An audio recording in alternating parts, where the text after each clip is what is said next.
What do you Let's. think? Mm. That's what we're here to do. Okay, cool. You're the game master.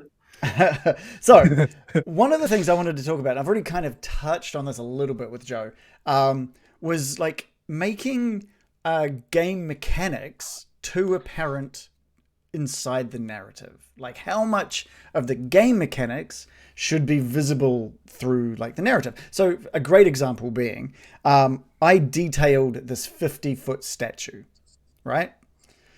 Do I need to mention how many feet it is? Does that literally mean anything to anybody?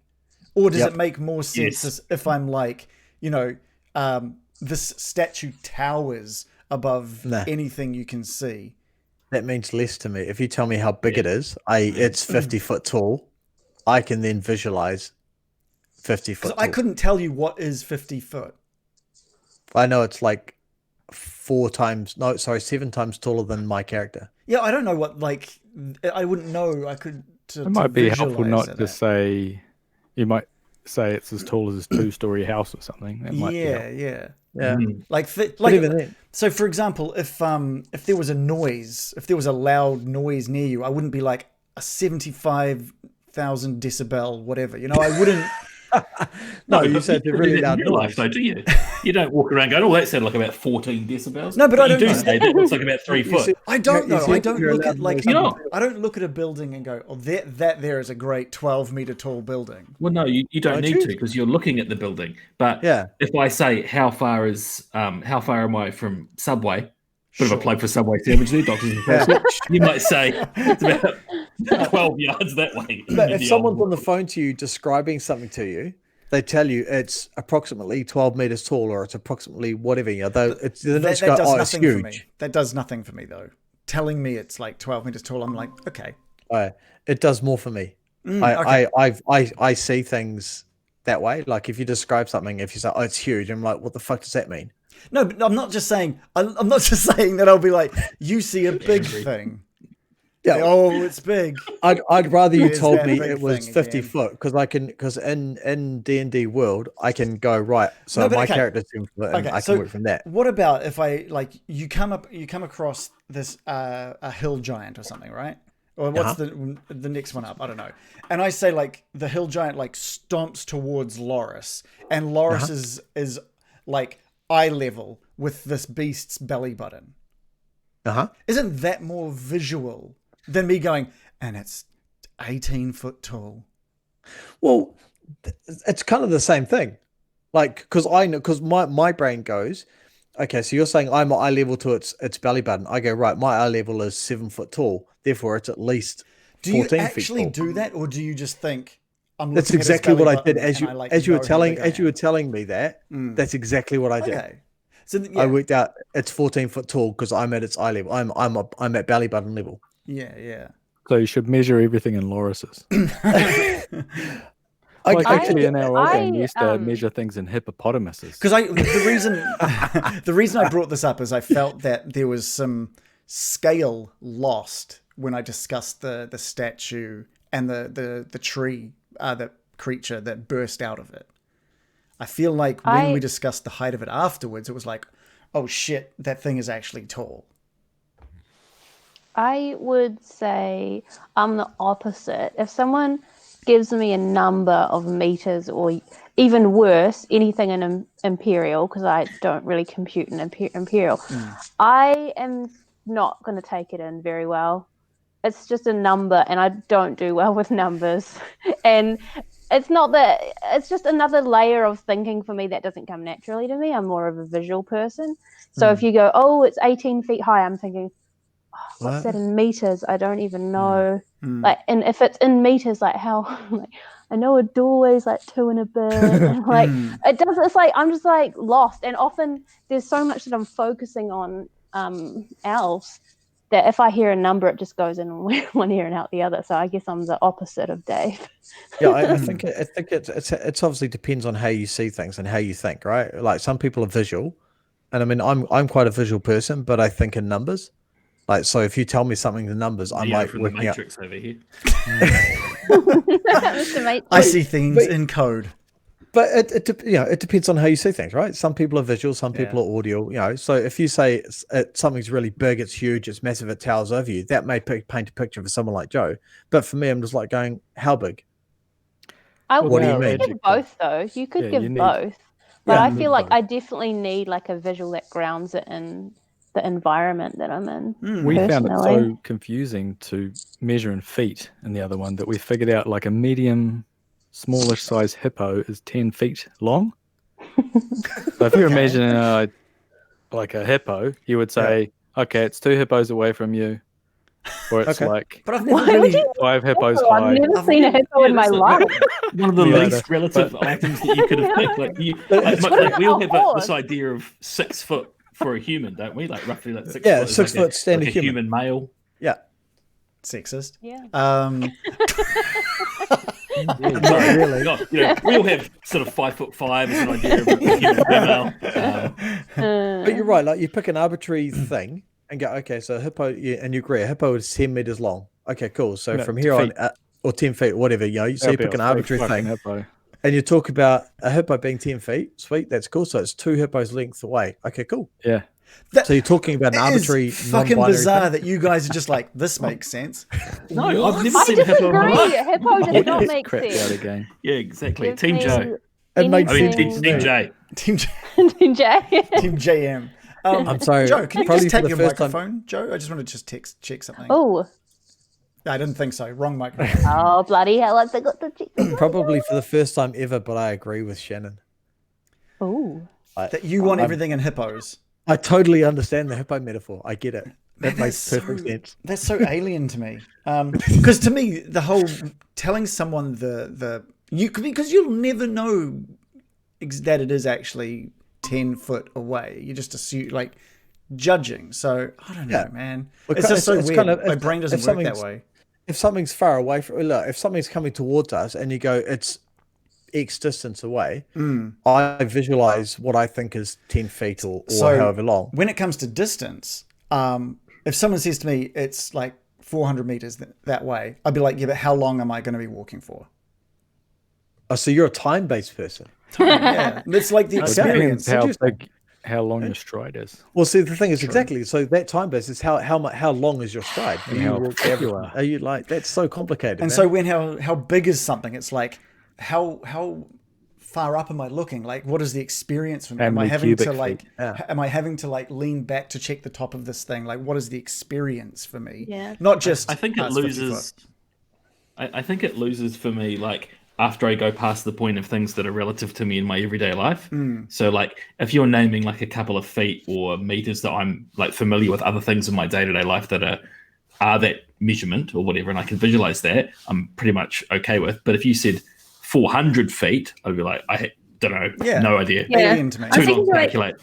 How Americans always put things in football fields, and I'm like, that's actually pretty good because that's a big long distance that you can visualize pretty well. New Zealanders do that for rugby fields. It's a rugby field. It's 100 meters. Rugby field, yeah, okay, but similar it still falls apart when you have large numbers because we technically have the area of our regional parks in Wellington region is 50,000 rugby fields. And what does that mean? Stupid. It means nothing. Because once you get to a large number, you go. Okay. But Dave, no, this is what you just said. It means nothing. But like, well, 50 at that amount, 50,000 rugby fields. Like, what the fuck does that mean? Tell me in square kilometers or something. Or hectares. I get that. I understand that number. Would that make a difference if I said X amount of square kilometers? Would you be like, oh, I've got a rough handle on that? Yeah. I'd understand that more than rugby field. I know rugby field. Okay. All right. I know rugby field is 100 meters. Unlikely. Like, a rugby field is 100 meters, right? Yeah. But I don't know how wide that is. What? Are they all this? They're all the same width as well. They've got a you're eroding your own point here. Yeah, all rugby fields are the same size. You'd hope so, unless they're for like kids. No, they're not. Like football pitches are different. Emirates is notoriously narrow. Yeah, there's a minimum and maximum for football field. That's actually what about Aussie? There's no standard. What about Aussie rules? No fucking idea. It's an oval. Big circle. It's a big circle. No fucking idea. Or how many sumo Rings. I mean, to be fair, we're never talking in D&D. We're never talking like the size of 50,000 fucking meters of land. Well, you don't know area, what's right? happening next week, Dave. Okay, I clearly have no idea. We're We're talking about tree blights that are 10 foot tall or 15 foot tall. Not a tree blight. And I'm just like, what is that? And we're going, okay, cool. And in my mind, I go, okay, that's twice my height. Yeah, but Like, if you then said it was 55 gnomes high, how tall's a that gnome? would be confusing as fuck. But if you said it was 2 gnomes high, you would know. Well, no, because a gnome can be between 3 and 4 foot. Okay. Oh my God. Okay, so What if gender I is said the like, gnome? if I said like, doesn't this paint a better picture? Saying things like, this tree creature's foot like stomps right next to Loris, and Loris is like face to face with the shin of this creature, versus it stands next to you and it's 50 foot tall. It creates a bit of if you give a comparison size to something, like if you say it's a 4-story tall building, and you say all those other adjectives, like describing how it moves and things like that. Yeah. I honestly, I did not realize how big it was until like after we attacked it. Like you said, it was like a statue, and I was like, oh yeah, it'll be bigger than a person, just slightly bigger than a person. That was what I had in my head. You probably said it was like how many feet tall, and my brain was just like, file not found. It's a statue, so it's probably about the size of a person, isn't it? I said it was 25 foot, and then I went, oh no, wait, sorry, and corrected myself and said it's actually 50 foot tall, so it's enormous. So that I'm not sure. Once you posted that picture of the giant Hydra slide, yes, it's like 3 stories high or something. Yeah, it's like, oh no, did so not realize that. Sorry, guys. So I killed us all. I gave you the height. So what could I have done to have better given you that visualization? 3-story high Hydra slide. See, that might be a better way of doing it, right? How many Hydra slides is it? But yeah, buildings. We see buildings every day, right? So they're roughly right. So comparison.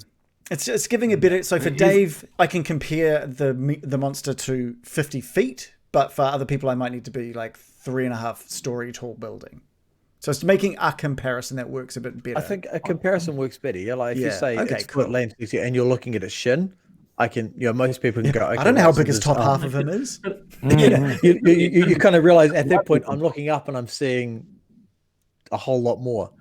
What were you saying? Those shins go all the way up. I was just saying the shin thing, maybe. Because especially with mythical creatures or creatures that we're not seeing every day, like is the shin proportional to a human? Is it like a big shin and then a couple of eyeballs on stalks? Or that it seems unlikely. There's the 90% shit monster. Hey, here's a comparison for all our American viewers that I worked out when I was in New York last year. The Wellington CBD, so our central business district, is the size of 4 Central Parks. Wow. 4 Central Parks. That seems big. Wow. But Central Park is fucking enormous, though. Central Park is huge. That's amazing. In New York, it's tiny. Yeah, well, yeah. Like the actual city of New York, it sits in the middle of New York, and it's like a length of, So you about go 4 Wellington CBDs. Yeah, exactly. About 4 Wellington. It's from like a railway station to Mount Vic. This will be very relevant as well. To the base of Brooklyn, and I mean Brooklyn, New Zealand, not Brooklyn, New York, confusingly. So Central Park is massive. Yeah, that's true. Wellington is tiny, and New York is ginormous. Wow, I had no idea. How's Central that? Park is huge. Yeah, Central Park is huge. Yeah, it's a monster. Wait, you said 4 Central Parks? Yeah. Yeah, not the Central Park in Brooklyn up the hill in Wellington, because that's tiny. Minuscule compared to Central Park in New York. With the flying foxes. Yes, those flying foxes are mint, but not the American flying foxes, which are like possums. Actual foxes fly. They're more like a wire. By the way, I just realized I missed something from 20 minutes ago. I don't know if you're ready for this, Shannon. But 20 minutes ago, Kalan did subscribe for a 6 months. So thank you so much for your support. Really? Kalan, thank you so much. Shannon, have you got like a little present there for Kalan? Maybe. Yeah. Woo-hoo. There we go. Thanks. Thank you so much. I think we need every one of us to get something. Okay, let me just see if I can find it. Thanks for the support, dude. We got this. Yeah. I haven't got my Snapcam turned on, so sorry. Hang on. I don't know how to make 4 of myself and go upside down. Wow, look you look at like that. a Wow. Korean I'm an pop anime. princess. Yeah. Yeah. It's me, I gotta join anime. It's, and also Nally the Fox, thanks for following. Thanks. Anyway, let's get back into the conversation. The other one in regards to mechanics. This is something I saw on Twitter that I was really interested in getting everyone's thoughts. The statement was never hide a monster's AC from the players. Huh? What? No. Just tell them what it That's is. the opposite. Just That's tell the them what it opposite of is. should be. So I'd that rather Gives them it a be goal. secret. so that every roll is a little bit of excitement because they're like, oh, I know what the number is. I know what it is, and I just got to roll that number. They figure it out Nah, anyway. it's So more fun to you know, work it out. Like honestly, by the time within Nah. about the first 3 or 4 rolls, I reckon I've worked out what the AC is. Shannon, Because Yeah, but is that fun? by the way, we can't see you, Shannon. But the Oh. Shannon's argument is exactly what they were saying. Is they find it out anyway. They figure it out. They figure out Yeah, an 18 like- is a miss and a 19 hits. So they're like, oh, there you go. I know it. Meets beats. I I'd rather don't. have that I'm mystery. a moron, so I wouldn't know. I'd rather have that Genuinely. mystery though. Agree. Yeah, I don't want to know it straight away, and also it takes away from the narrative style of the fight That's because that's I what this don't want to be conversation given is. like I don't want to see the game mechanics. I want to be like, oh, it's a scary monster and it's taunting Yeah. me. And It's like- I don't want to know a number associated So with Joe, it. that was my But that we was are my rolling those argument. numbers. That was my argument. It shows the game mechanic and moves away from the narrative.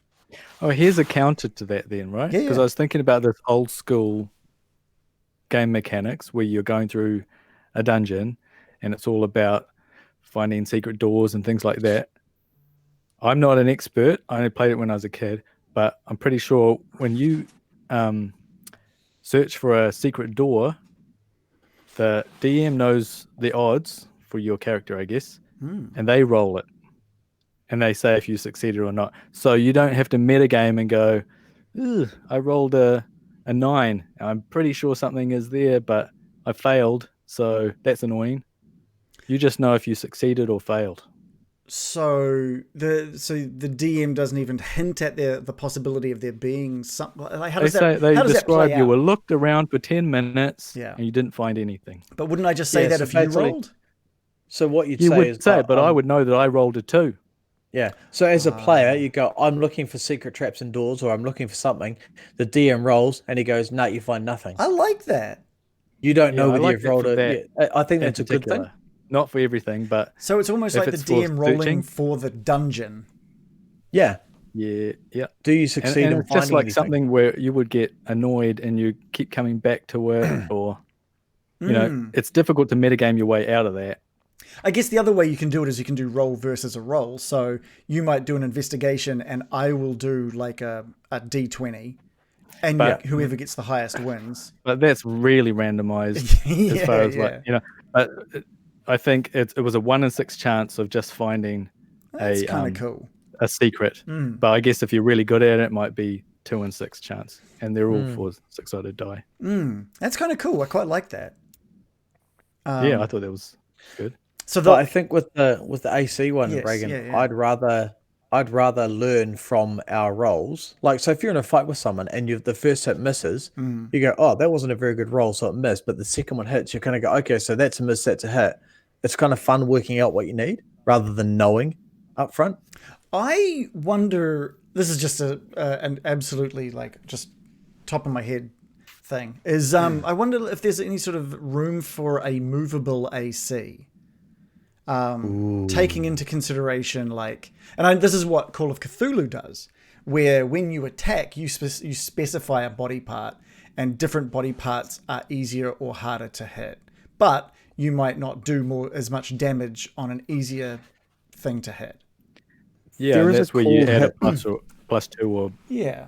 take away a minus. I think they're called It's shots. called hits or Yeah. shots or something with D&D, right? You can say I'm aiming for the head, and that becomes a harder hit than say I'm aiming for the body. And I kind of like But if that. you do get it, then you get an you do more advantage or damage. something, Yeah. like you take out Cyclops' eye, it might be blinded for a turn or something. Yeah.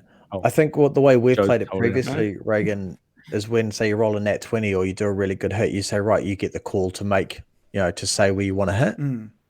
It doesn't necessarily do extra damage, but yeah. Joe, you got your finger up? Yeah, I was going to say... What? Yeah. What were you going to say 5 minutes ago? Sorry. No, that's fine. If you just do this, I might not see it. I don't want to butt in though. I just need just to butt in. I was going to say, with the AC thing and sort of like knowing the mechanics, like there are other reasons I don't really like to know the mechanics either. Like I was watching a stream, I think the one that you were guesting in or something, and the DM just said, "Oh, the monster cast meteor swarm or like something," and it's just like, oh, like he just said what the mechanical thing it did was, and then you get damage, and it's like I'd rather not know that it's doing a specific move. I just want to know that like suddenly it starts like raining down meteors on me, or like I don't want to know, like. And the thing with the AC, if you just say, oh, its AC is 20, what if it does like has moves like it dodges and stuff? I want to know the mystery of like I don't even know why it's evading my hits. Did I not meet its AC, or is it doing the specific? Yeah, like exactly. Scary. Like it makes a monster more scary and unpredictable if you don't just give the mechanics to the players straight away and go, it's doing this. It's using its bonus. I was about to use that as an example. Yeah. Like say its AC is 18. It's just used its bonus action that it can use 3 times a day to get away from your attacks slot 3, and it's just going to do a level 3 spell slot, which it has 3 of. Yeah. So we in the one-off, because this is what Joe was referencing. The meteor strike happened in the one-off crossover thing we did a couple of weeks back. There was also very much like a moment where he's like, oh, let's see if I've got any legendary action or reactions left. Yeah. And he's like, I've got one more legendary reaction. It's like, don't tell us that, because now we know. Yeah. It's like exactly. He was listing off the kind of I've got this skill, I've got this skill, which is fine if that's what people want to know. But when you're a player, the last thing you want, when you're a DM, the last thing you want the people battling you is your skills are about to run out. I want to like be uncertain of what that monster has in its back pocket. So, I don't want to have it laid bare. The hags in the windmill. I don't think you guys know any of the names of the spells those guys did, because I don't think I used like lightning bolt or something, like a lightning. Yeah. There was a lightning you'd expect say lightning user you'd expect spellcasters to know because they've probably got similar spells in front of them and they know of them, but you guys unless you're a geek like me and you spend hours reading those sort of spells, you guys don't you wouldn't know. Hags. You'd sort of say, oh, they've blah blah blah, this has happened. Well, I've got no idea why, but it sounds like lightning bolt. Yeah, I wanted to I don't like having unless it depends on the character. Like I think it'd be quite fun to have some characters yelling out their spell names, like in a cheesy Japanese anime or something like that. That'd be kind of funny if it was a specific character type. But in general, you don't want your characters yelling out and screaming, "I'm going to cast lightning bolt at you," or "I'm going to cast." No, I don't think that's very common though. I don't think that's a common problem that you're going to be running into. But it's almost like if the DM says it, it's almost like the character might as well have just shouted it out. Yeah, everyone knows. That's going too far. I think whenever I was doing it, I would get characters out of the monster manual and I would give them a different name, or like if I just need a stat block for this world I'm creating, then they don't exactly know what's going on unless they would know that sort of creature. Like maybe it's a commonly known, maybe there's a lot of harpies in the world or something. I don't know. And that's again a great segue into the next point in regards to sort of showing mechanics. Was I just told you guys that there were druids at the winery, but I could have just said there are crazy spell casters at the winery. Loris would have sniffed them out. He would have sniffed them out with that nose. Looks like a druid. And I mean, like, looks like a druid, smells like a druid, must be a druid. It wouldn't have taken too long to piece together because of their nature kind of whatnots. Hey, Joe. It's cool, though. It's another dimension for our, like, problem solving. And then it's like, do you need to have that? Well, see, the thing is for me, like, if say, like, we walk around with a druid, right? So we know what a druid spell looks like, sounds like, we've seen what that is. Same with the wizard. Like, it's not unfamiliar. But the reason that we always bring that up is because it was a stupid thing to say. Because they don't look and smell and act like our druid. Yeah. And what you are saying is like, you could have dragged it out for longer and saying, "Oh, their nature whatnots or whatever," and a bit of a clue, and they've got like antlers on their Animal head hides. and But I mean, think you would eventually go, "Hey, you as a druid, American, know that they are druids." Well, might recognize. It might have made druid. her understanding some of those, some of the things they were speaking, like, oh, they're speaking druidic. Holy shit. Yeah. But Yeah, you It's cool didn't- though. you didn't A just slow tell review. us. There's As a lore. DM, you didn't just tell us. I did. Yeah, like, so I One mean, of the one of the characters told us. I They're like, make "Oh, up one of what the they some say. druids One of the came." characters. One of the characters. Excuse me. One of the characters. I think you mean No. Davian. Give him his name. the character. Yeah, no, but Fucking- when we were introduced to him, it made sense that his character would know that they were druids. So it wasn't like That's true. the metagame That's thing true. that you told us. He would know what a druid was.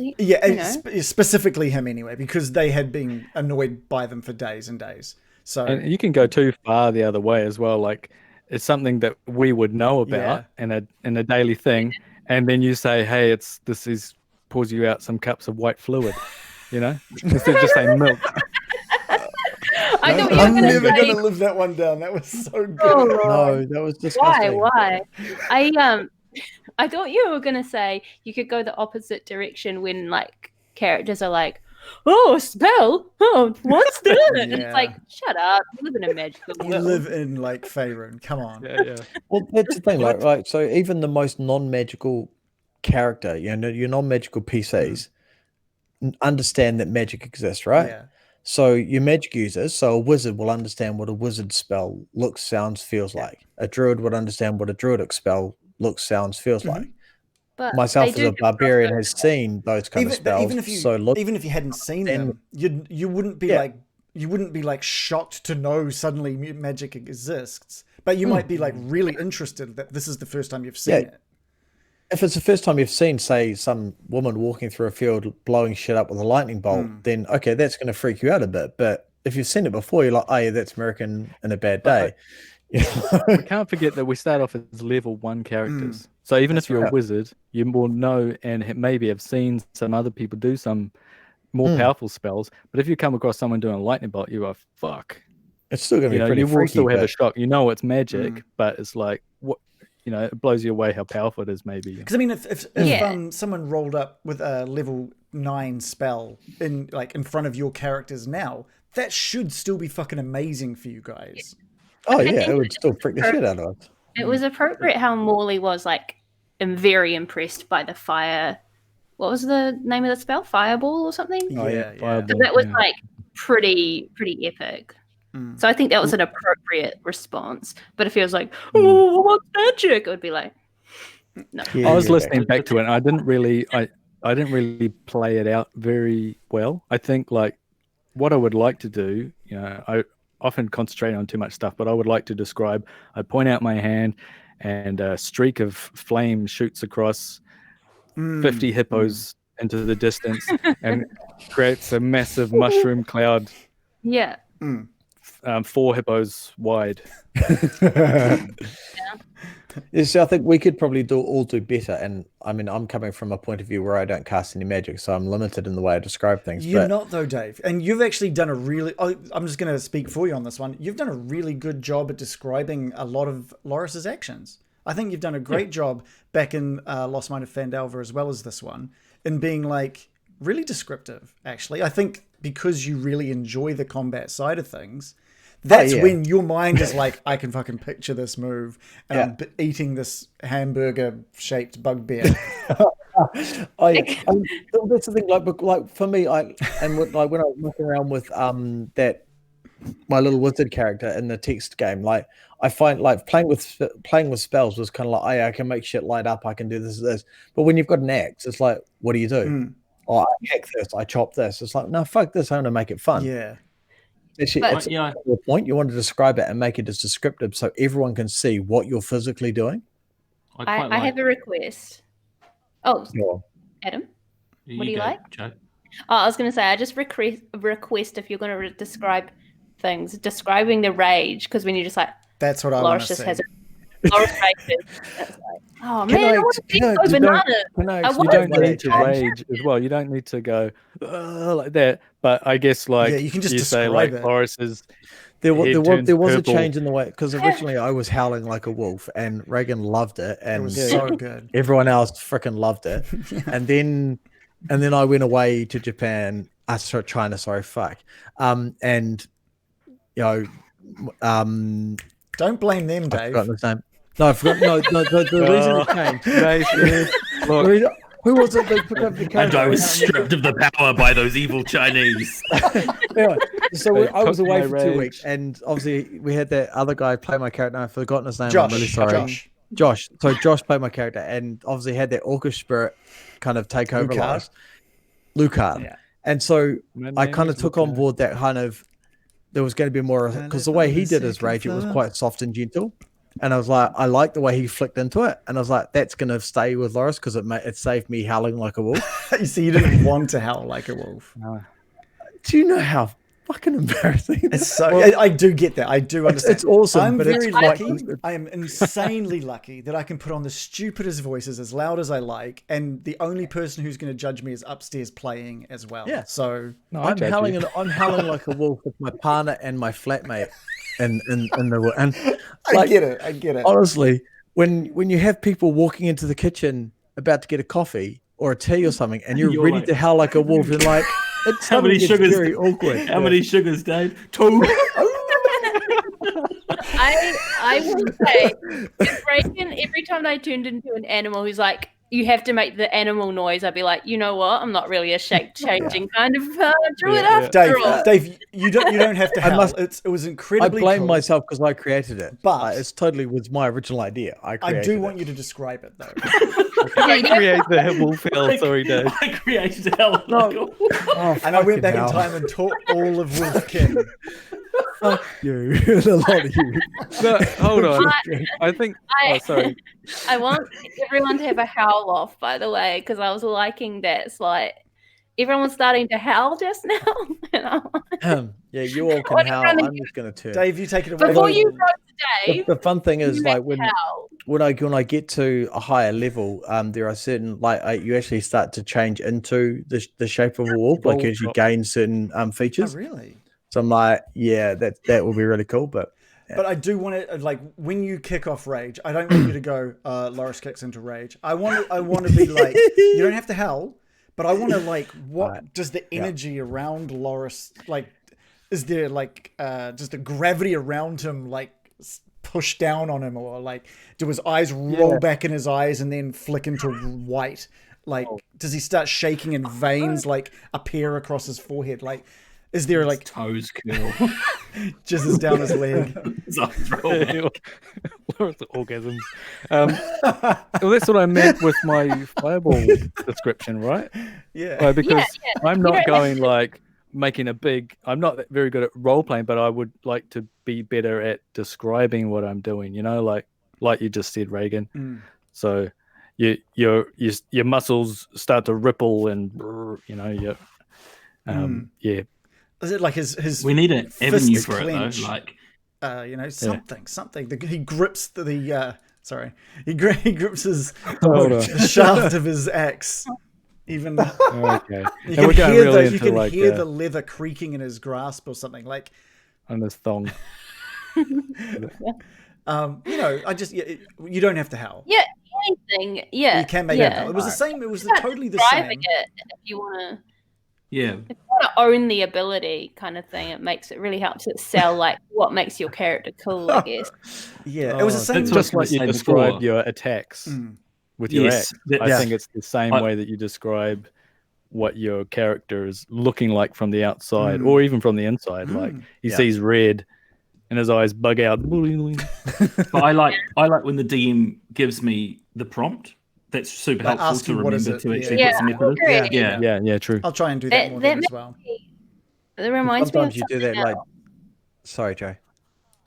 Just another thing about describing things that reminds me, like sometimes I do it too, and it really annoys me when I do it. But when you're like, the enemy like cuts you and does like heaps of damage, and you just go, okay, ow. And you go, okay.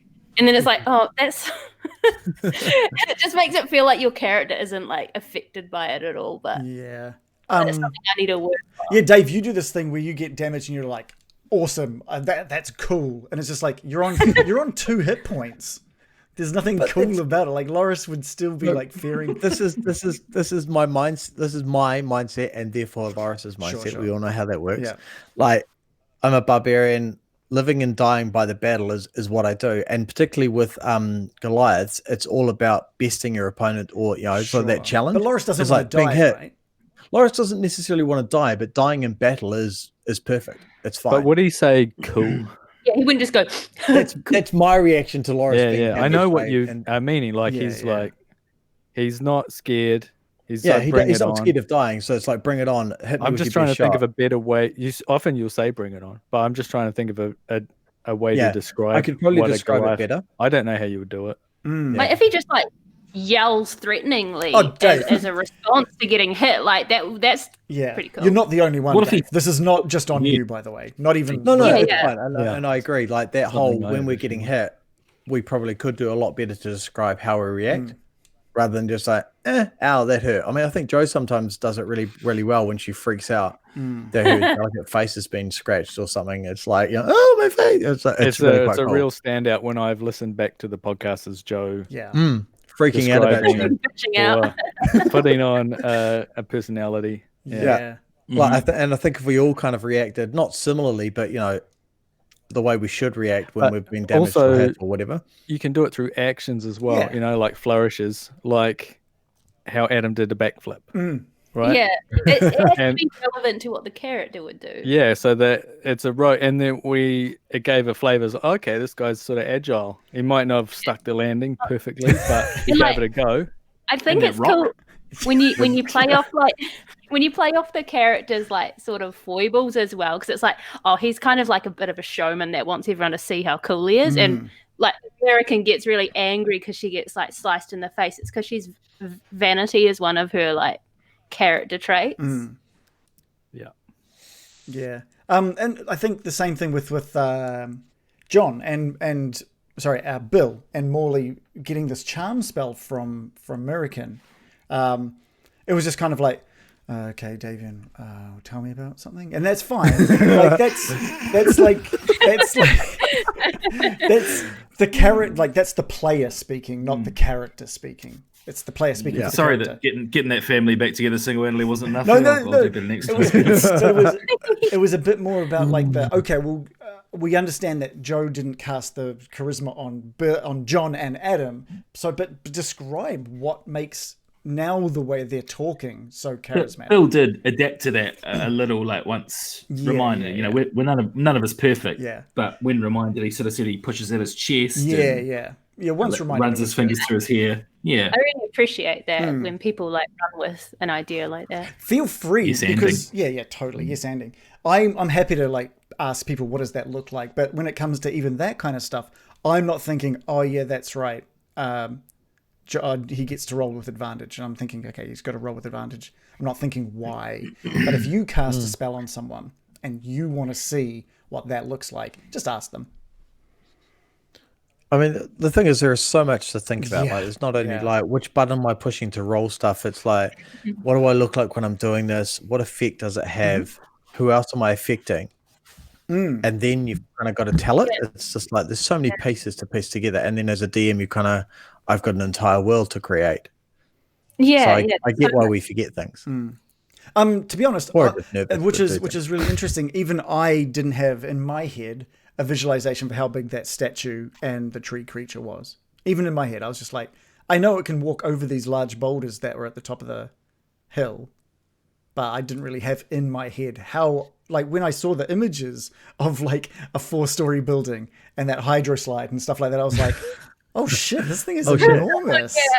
Yeah. Terrifying. I want to apologize for the TPK that I have on you all. Yeah, it wasn't until you said that it started chasing after American and Bill and Morley and stuff that I was like, this thing's tracking them down really quickly. Is it? It's big. I just like it's not close I at thought this they were way point. faster. Well, It's not close, but when it's like it's got what 300 meters or 300 Hippos. hippos, sorry, to cover, and it's like Yeah. okay, so the average person, so well, you guys don't American know how stuff can fast this thing travel. can walk. No, we don't know how fast it can go, but we know how fast we can go. So it's like I was doing the kind of calculations, like going, even at a dash, we can do maybe 60 feet Yeah. at a dash. So that's going to take 5 dashes for them to make it. Well, no, because we you might have missed this one. That's totally cool because a lot was going on, but we skipped forward a big chunk. They reached the bottom of the hill or that tree line when they looked over their shoulders to see this thing at the top of the hill standing over the boulders. Right. So it's still got like 600 feet difference or something like that. Yeah. So there's a bit of distance between everybody. And you guys haven't even really had a good look at this thing. I haven't described this thing fully yet. So, but understanding it's 50 feet tall, its stride's going to be at least 25 foot. Well, you don't know. Like if it's you don't know 50 yet. foot tall.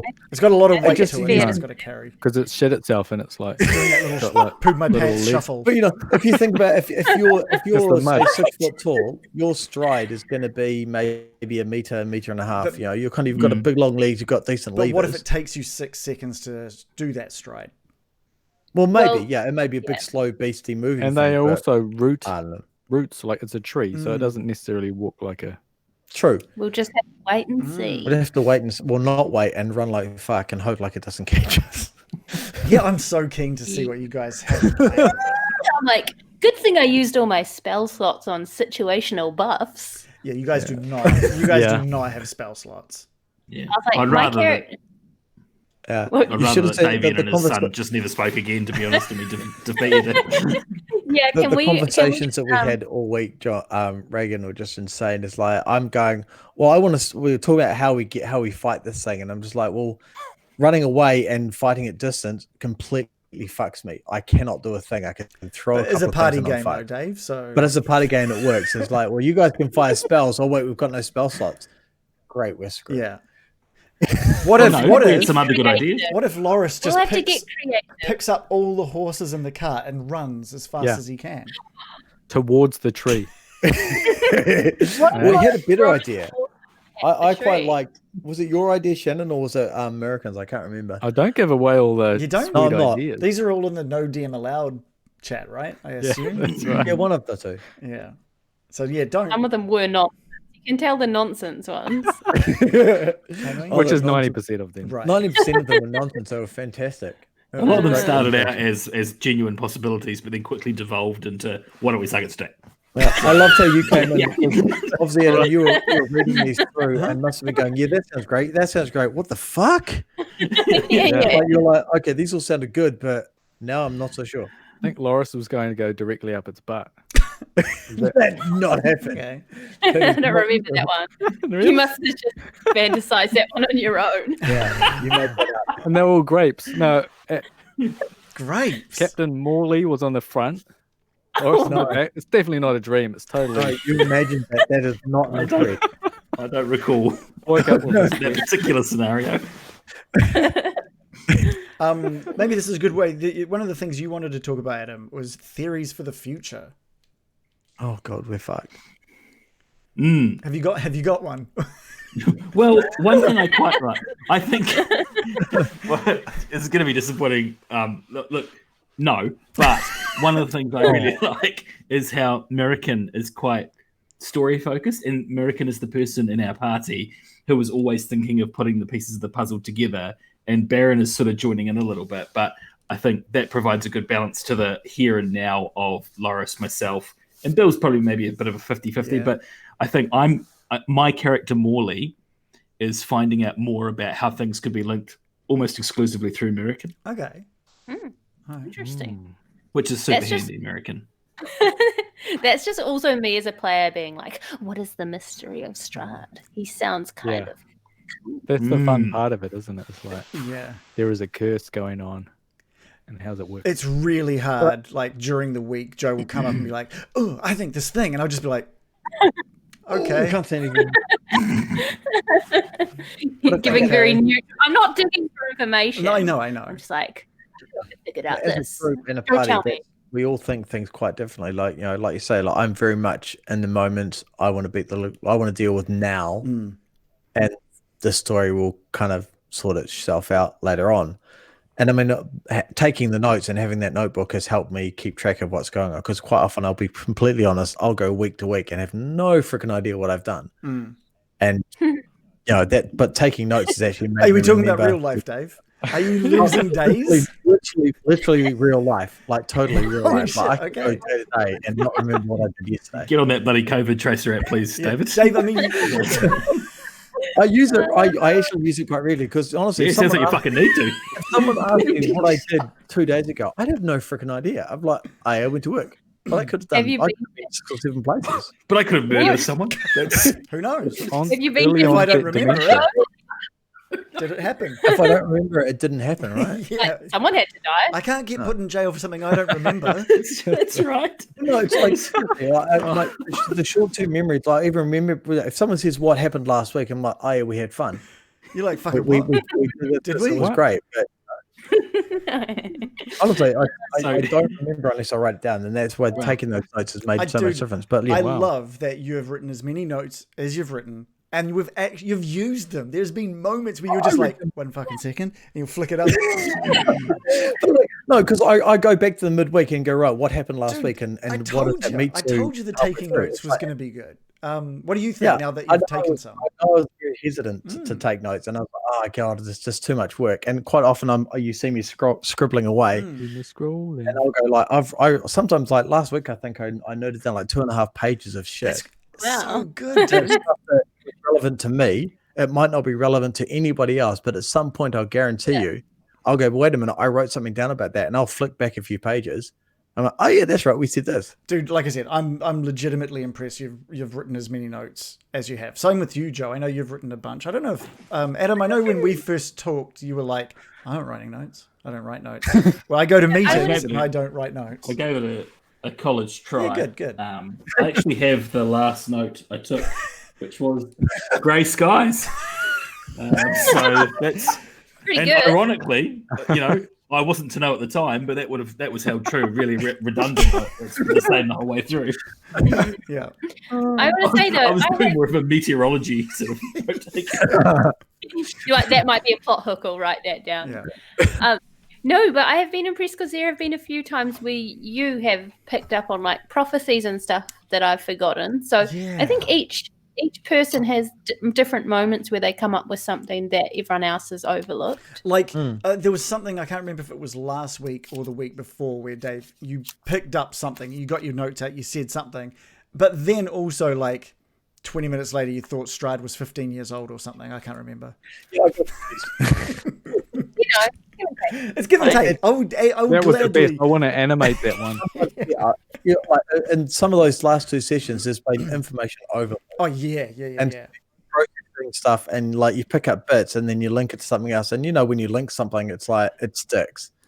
And for some reason, I picked up on the 10-year difference when the top wine is produced, and that just linked into. I got how you pieced that together. I totally could understand the confusion, but it was funny at the time. It wasn't until it was joked about and Clover like, oh wait a minute, he's like fucking centuries old. I'm like, moo. So future theories. Yeah. To bring it back to what we were meant to be sort of talking about. Should we all give a sort of 1 to 2 minute spiel of where we think we're heading with this? Is that I might not do it. I might pass on this one. Yeah, you got to do it. Okay. Not a team player. Your ruse failed. Yeah. Start with you, Reagan. What do you think? Tell us about what you know. Insights about what you think might happen next? Yeah. Well, go right ahead, Adam. I'm very keen to hear people's thoughts. All right. Okay. So there's a lot of kind of little pieces that I'm really struggling to put together, just to put that out there. So I'm not saying this will be an informed prediction. Like, for example, we've only had little hints of Bucephalus and Strahd's relationship. Strahd obviously rides Bucephalus, and Bucephalus is some sort of magical horse that has some link to Strahd, and all that's kind of a mystery to me. But what I think for the future So Strahd's obviously pretty keen on Irina. There's the brilliant trap soul theory from American, which I subscribe to. As Adam, not as Morley. Morley's in denial; he doesn't want to believe it. So Strahd thinks, I think Strahd thinks he can break the curse by marrying Irina or some sort of relationship with Irina. And I think Strahd really just wants to break. He wants to break his own curse. Okay. And he'll do whatever it takes. And I think this must be a cyclical thing that goes and goes and goes. So he'll marry Irina. That won't work out. He'll kill Irina. That soul will go into another woman who Strahd will then become obsessed with, and so forth. Interesting. It's very dark. That is interesting. That's all I can say. Dave. Oh God. Future theories. Future theories. I'm actually very excited to hear Dave's future theories. We all are. Oh God, you could be here all night. Like honestly, I haven't gone into it in that much depth. To be fair, like I haven't thought about it as much as Adam has. Like literally, I go right this week. I need to struggle to fight a massive tree fucking thing. It's not a tree fucking thing. Well. Well, maybe it is. Tree, like whatever it is. There's this massive big thing chasing my friends, and I'm standing there. Well, yeah, we're kind of standing there as they've kind of reached the cart, and we're arguing about whether we run or fight. That is literally what my week has been. Yeah, right. So you don't have any kind of thoughts on what Strahd's overall plan might be? I don't know about plans, but I think obviously, judging by what we've been told, obviously Strahd has been cursed. Like originally, I thought Strahd was just a dickhead who'd been turned into a vampire and he was tormenting the world, but he's been cursed, hence the name Curse of Strahd. Duh. But, he's been cursed. Shit, he's giving it away now, Dave. This is some deep analysis. Funnily enough, this is the surface level that takes myself time to process through. Okay. Yeah, that's cool. That's fine. That's fine.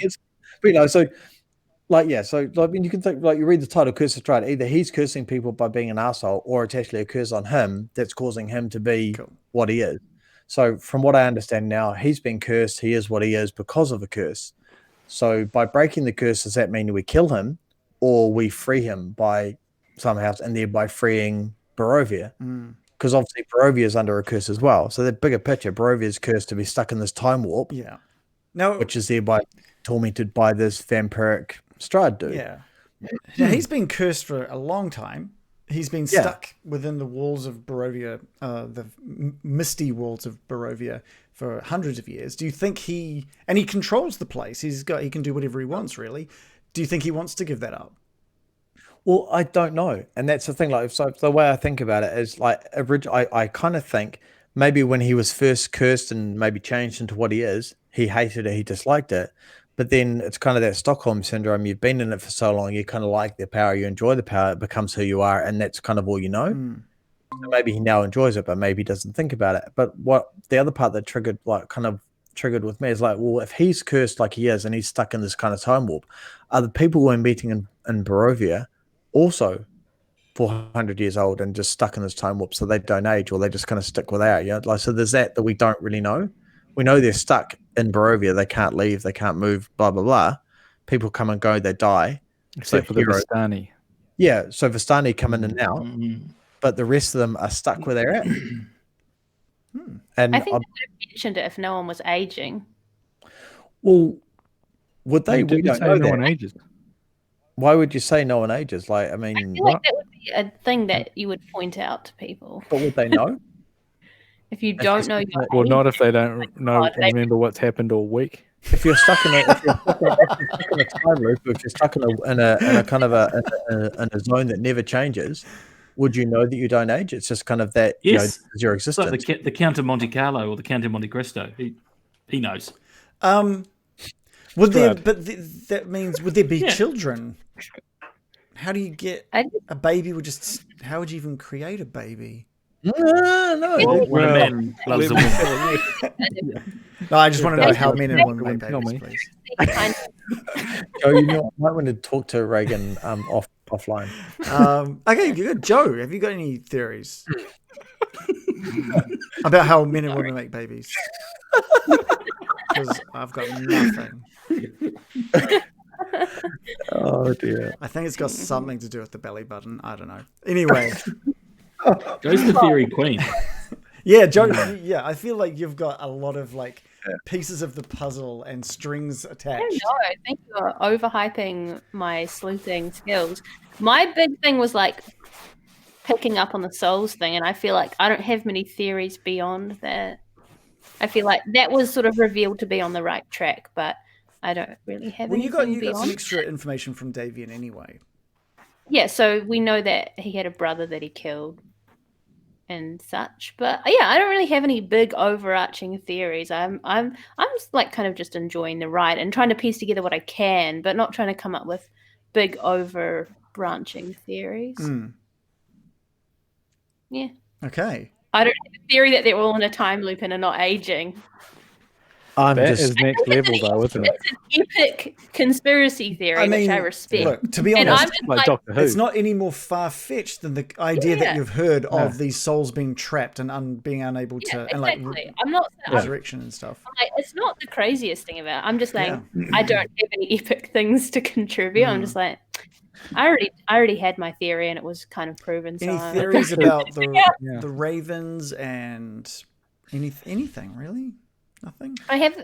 Well, I think it's been pretty easily foreshadowed that there's a tyrant in control of what was that town we just came from? Valaki, yeah. That's obviously, got a tyrannical hold on the populace, but I assume we'll get to that at some point. I'm the kind of person that watches a movie and doesn't try to stay 2 or 3 steps ahead. I'm just happy to one step ahead at Which most. is why Joe doesn't watch movies with me, because I'm like, fuck, hey, this fucking thing's going to come up soon. Like that. Yeah. I'm enjoying the ride, and Reagan will sit there and be like, that person's the murderer. And I'm like, yeah, Reagan's trying to solve it and looking because for I'll be like, the way they had that camera shot and that specific, they looked at that one thing and then that specific composition and blah, blah, blah. And I'll be like, that's going to happen. And then you ruin it for me because now I look for those things too, and I'm like, I used to be That's able not to. ruining. That's like an educational piece. It's teaching you how to used to be able to enjoy movies. Yeah. And now I'm like, as well, because he's like 3D, it knows 3D animation. I'll be like, I am 3D. Oh, the 3D model on that is just really poor, isn't it, Reagan? That's a green screen, obviously. Yeah. Shannon, look how many polygons are on those. Yeah. Have you got any extra thoughts or theories? On Strahd, Just on the whole campaign. The whole thing is obviously like a mishmash of different fairy tales, right? So we've had Hansel and Gretel with the old hags.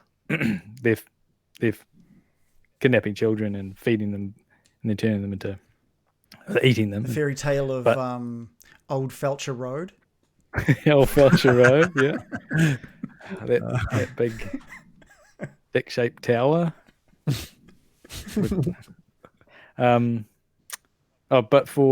I reckon that there's the curse of Strahd, but I think that the entire place is actually under the curse, right? So it's not really just he might be the central focal point of the curse, but everyone is trapped inside here and their souls can't exit or whatever like that.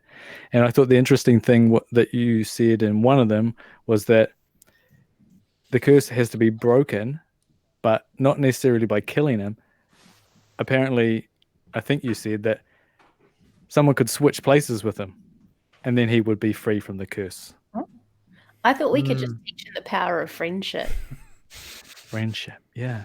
Maybe he just needs to like chill out, have a party, get some friends. What's up, Adam?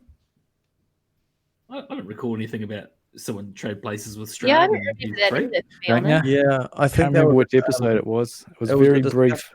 Oh, was it what the psychic lady said? It was with Madame Ava, yeah. Yeah, it was when we were talking about swapping souls and all that sort of jazz. No, that soul swapping thing only. That was in Valaki. Oh, when was no? Yeah, that only happened in that church. So yeah, Madame Ava did mention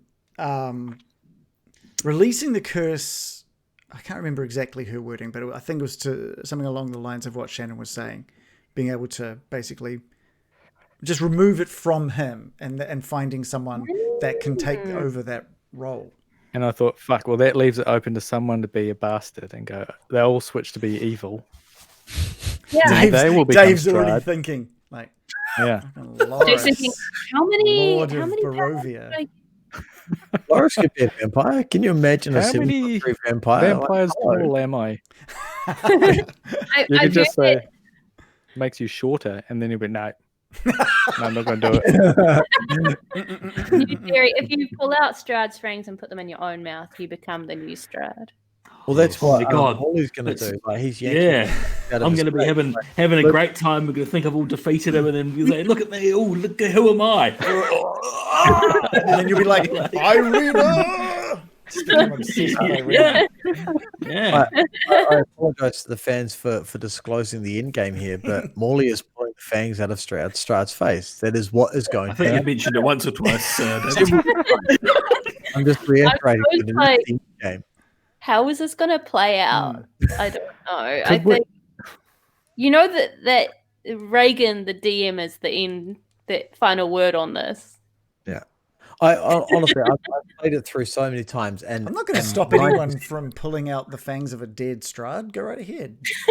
90% of the time, it comes out of Boris dealing the final blow, standing over a dead body, and just looking at Morley and giving him a kind of a, well, come on then. Finish him off. Yeah, Okay. come on. No, yeah. So you've got the Strahd lying there, kind of just oozing, over kind of half, Just half oozing. half- just oozing. He's got bits. I've cut off on dealt him. a big blow on him, Well hung. and he's oozing, and I just need Morley Morley going, to well, finish come on him then. off. Pull his thing out. polish Morley, that. put it in your mouth. Polish that off.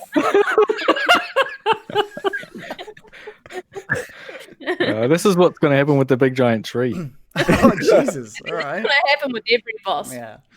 Look, 90% of the time, apparently. I'll tell you what, you would absolutely get advantage on charisma rolls if you're going to start seducing every creature in this. Yeah, yeah. Are you sure you want to attack us? Just like just doing a jaw, stretching your jaw out. Ah. I got this. Don't worry. That's the National Party slogan, isn't it? It's more like a photo of it. Well, because the thing is, like, if you can transfer the curse from him to someone else, because he used to be a good guy, right? And obviously he loved this Tatiana person and everything. Does Killed his does brother. the curse have to be... He Killed his brother. Yeah, That's right. But was that after he all became that a bad vampire? days. Well, he killed his brother because he wanted to get with Tatiana. But would was that that after a vampire? hurt? This, what if- Yeah, he killed his We brother. don't know the circumstances of the murder, you know. What if his brother was the real bastard and he was Oh, forced to you're murder him right. in self-defense? You're a Strahd supporter. Yeah. then. well, I'm, what do they say? I'm standing Strahd. Yeah, we stand yeah. Strahd. what I would This is like a Poirot episode, right? We think it's all Strahd that did it, but really it was Tatiana. Fuck. I think Davian did mention that it's like a story that has been passed down over 100 years or so, hundreds of years. So definitely, I would definitely recommend seeing if you can find other people to fill in some gaps for you. My question was, if we can remove the curse onto someone else, like it's been implied, does it have to be a person? Could it be a horse? Horse of Or- Strahd, the curse of Or a horse. Pigeon. A vampire. What was that horse's name? It was just horse, wasn't it? Yeah, the curse of horse. Axel, there was Bocephalus and Axel so far. Yeah, I the think. curse of death. No, Axel, no. And its teeth would get real long. And they'll just be like incisors, not like fangs. What if it was Bocephalus that became the fucking curse Do of you want a Bocephalus? flying- Unstoppable. a flying, dark, fiery horse is the lord of the world of this specific Fucking area? awful. Man. Point. We should put the curse onto like a little worm or something. It won't do any harm. Something harmless. Yes. Yeah, like a squirrel or something like that. The horse can still pick you. yeah, yeah. How do we do that? Do we sort of just show up with a worm and say, "Get into this"? Well, yeah, we'll say we can remove your curse. In. Get into this worm, mate. I didn't think of that. Oh my god. Let's grab a twig bite and I didn't think of that. because he has already bitten and turned people into vampires, so it's not as easy. I've been so desperate to break the curse for 100 years, but I didn't think of transferring it to a worm. How silly of me. He's like, I've tried bread, I have tried brick, nothing. All through the alphabet, is that what you're saying? He's got up to the B's.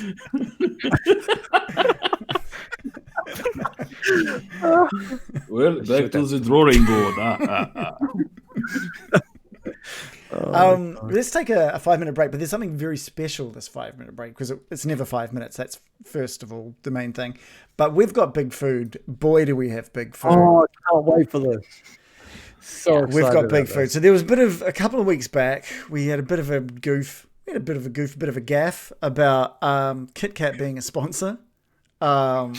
They might be. They're not, but they could be. Just get in touch. On Kit Kat, they should be. Which got Dave very excited to make Mega Kit Kat, which was 4 Kit Kat chunkies like this. Which was fantastic. Which was fantastic. And that was basically a Mega Kit Kat. But we saw that and we thought, come on, Dave. 4? We can step it up. 4? Step it up. So we got 16. And we went a bit crazy to create a Mega Kit Kat. Joe, did you want to get the Mega Kit Kat? Yeah, should I come down to where you are? Sure. Oh, I won't hear anyone. Oh, well, that's okay. No, you won't. Exacerbating those supply issues. Yeah. Hey, are they all the same flavour? No. Oh, yeah, they're going to be different We flavors. got cookie dough. Caramel dough. Yeah. Green tea. We didn't get any green tea. They don't have those in the chunky ones here in New Zealand. Why would they? I found out that there are 300 flavors of Kit Kat, and they're most popular in Japan. Yeah, we Really? went to Don Quixote, which is a big place in Japan. Don Quixote. And they The novel. Don Quixote. It's a big store. Cervantes. It's just like a big store where you can get like anything and everything. And they have just like walls of different flavored Kit Kats. It's like Uncle Bill's. Yeah, my God. kinda. Joe's dragging it in. It's been Okay. So, sorry, Joe, you're not going to be able to hear this. I know. Sorry. Oh, well, I can read the caption. Oh, yeah, you can read the captions. So, oh my God. Okay. Well, I don't know the best way to show Hi, this off. Joe. But Hi, Joe. this is Oh, Oh, my God. the Kit Kat. This is That is amazing. That is fucking and it's amazing. solid, man. Look at that. Like, it is solid. That is, Structural integrity. yeah, like, amazing. flip it over. it's got the bottom's just melted to try and. Oh, God. It's What's a the monstrosity. It's Oh, it's the face. Let me have a triumph. Yeah, that Don't look face at is its so butt, good. though. You don't look at its butt. But that is, we've got. We need to go eat it her way. How many calories is that? Didn't count how many calories. But so there's effectively like a finger of like double thick of each flavor. So we made sure that the tops and bottoms matched. Oh, nice. So you eat Oh, like yeah. one That's good. massive caramel finger, and then a cookie like finger, and then just a couple of normal chunky fingers, amazing. and then the same on the other side. But that's solid. Like that's I don't even know. I don't even I'm scared. I don't want to eat it. take a bite. Take a bite. How am I going to take a do bite. this? Just take a bite I of. don't want to upset One for the feeder community out there. with Probably my get it now. role-minded ways of Kit Kat eating. There should be so many subscribers to this. Yeah, The community. Okay, normally it's show a big food, get a subscriber. What's Okay. happening? I'm Come going on. to feed it to you. Me? Is that Oh, Oh, just so Here we that everyone go. faces? So like, oh, Joe, you got to take a bite from the other end. okay. oh no, this is like Lady in the Tramp. It's gonna be like right. it's gonna be an hour of us just eating this and just like slowly. But the weird making thing our is way that into Joe it. eats it like a no way of normalish doing this that person. doesn't feel like a normal scary, is like sheep from the corner. unsettling What performance. first of all, art. Joe? What flavor do you not want? I don't want the caramel one. You don't want the caramel. It's 4,144 calories. Is it just me or is it sagging a It's a little little, bit? no, Oh. like it always Yeah. was. It always was. Like that is. It was like That's that. solid. Yeah, It was like that when I got here. Yeah. I'm ready. I was in the So pool. it's being bent. All right. Someone's... No, this is I rank. actually don't want to. Yeah, I actually well, don't. You go first. I don't want to do the. Reagan eats it like a praying mantis. Like nibbles. It's too nibbles thick. out the little It's too bit. chunky. You wanted a chode of a Kit Kat. Don't say that. Okay. Fucking hell. You can't do it. Come on, Joe. It doesn't work. It's unbiteable. It's too big. If you break a tooth, This is like Okay, I'm that's gonna how we need- should defeat Strad is with a giant Kit Kat that he can't bite. I've got it everywhere. Hold up. The Kit Kat, yeah. what flavour did you get? Just normal. Just Kit Kat flavour. I think I've got normal on this side Just as well. Kit Kat Try flavor. biting it. It's very difficult. Oh, what? You made it look easy. Like a man, I just What bite a, the fucking what thing. a monster. That's Yeah, that's going to take a while to eat. But that is oh well, we got time. We've got an entire stream to go. Come on. that is 3 hour. it's good. Taking this What's up the soon. average calories you're supposed to have for a Like in a day, I think Not that many. yeah like 2,000 for a right? medium-sized man or something? 2,000. like a guy is 4,000 or something. Nah, I 3 think 2. it's like 2, right? 2 2 5. 2.5. Okay, so that's more than twice as many calories that you need in a day. Larp Hey, Kiwi says dentists are still open at level 2. That's good to know.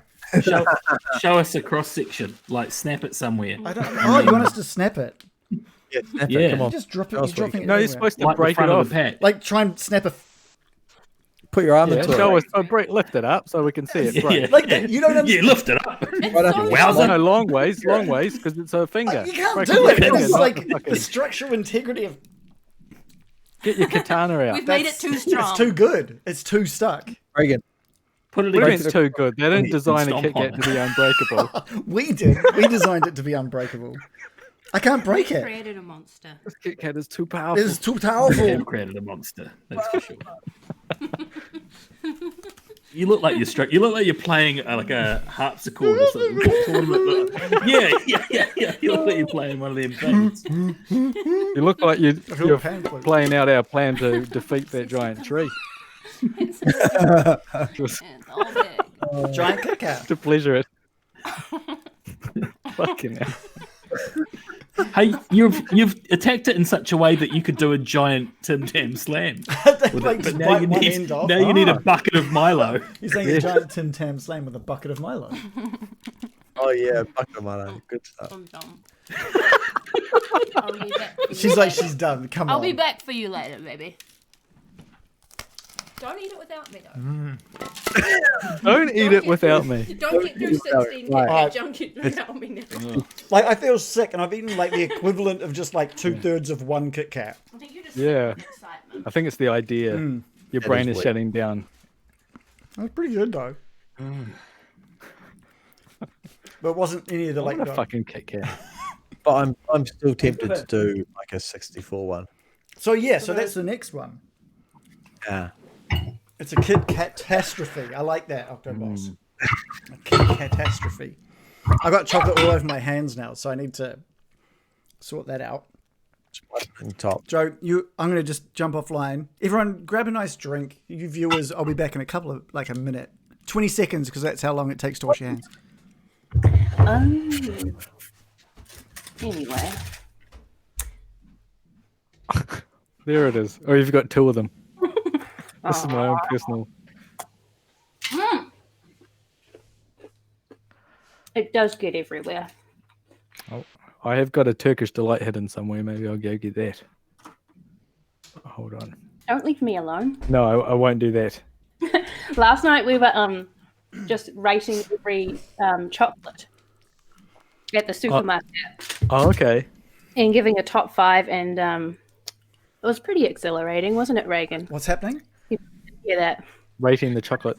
We were rating all the supermarket chocolates last night. It's a great It's got a little conversation. heated, Well, it's just because... but we both agreed that Cadbury Crunchy is F tier. Yeah.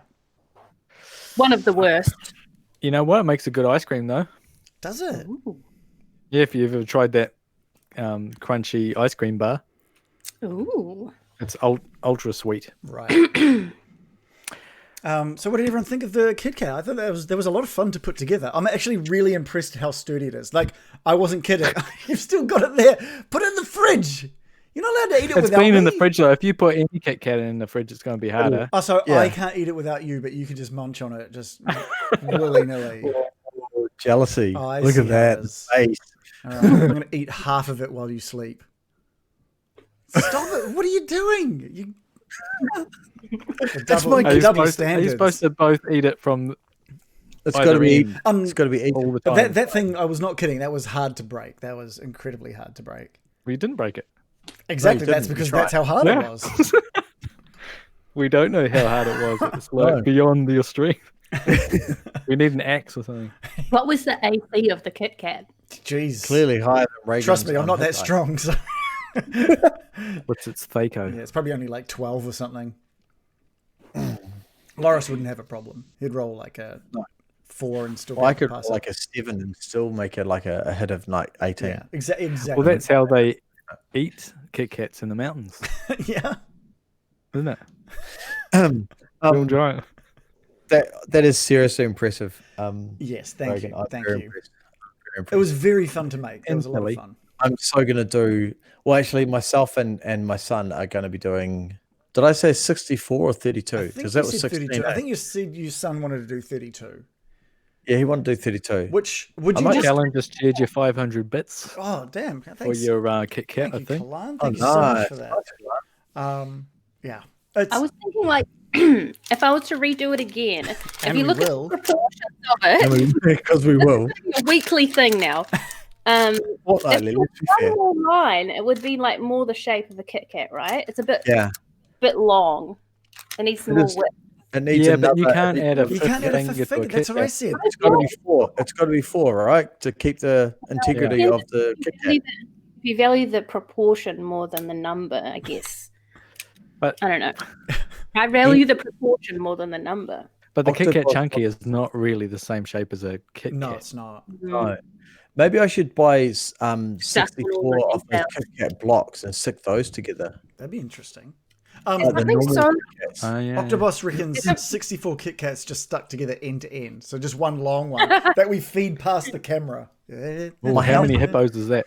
That'd be My a house couple of is hippos. big enough. When for we're sure. talking about distances before, I was thinking of all those ridiculous things where they're like, if you took all the ants in the world and put them end to end, they'd go around the moon 3 times. And you're just like, cool fact. What does that even mean? That'll die. There's no oxygen on the moon. Right, yeah, exactly.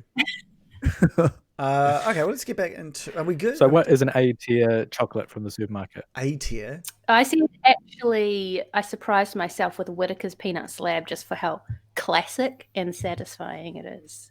That's right up there, in my opinion. Perky Nana.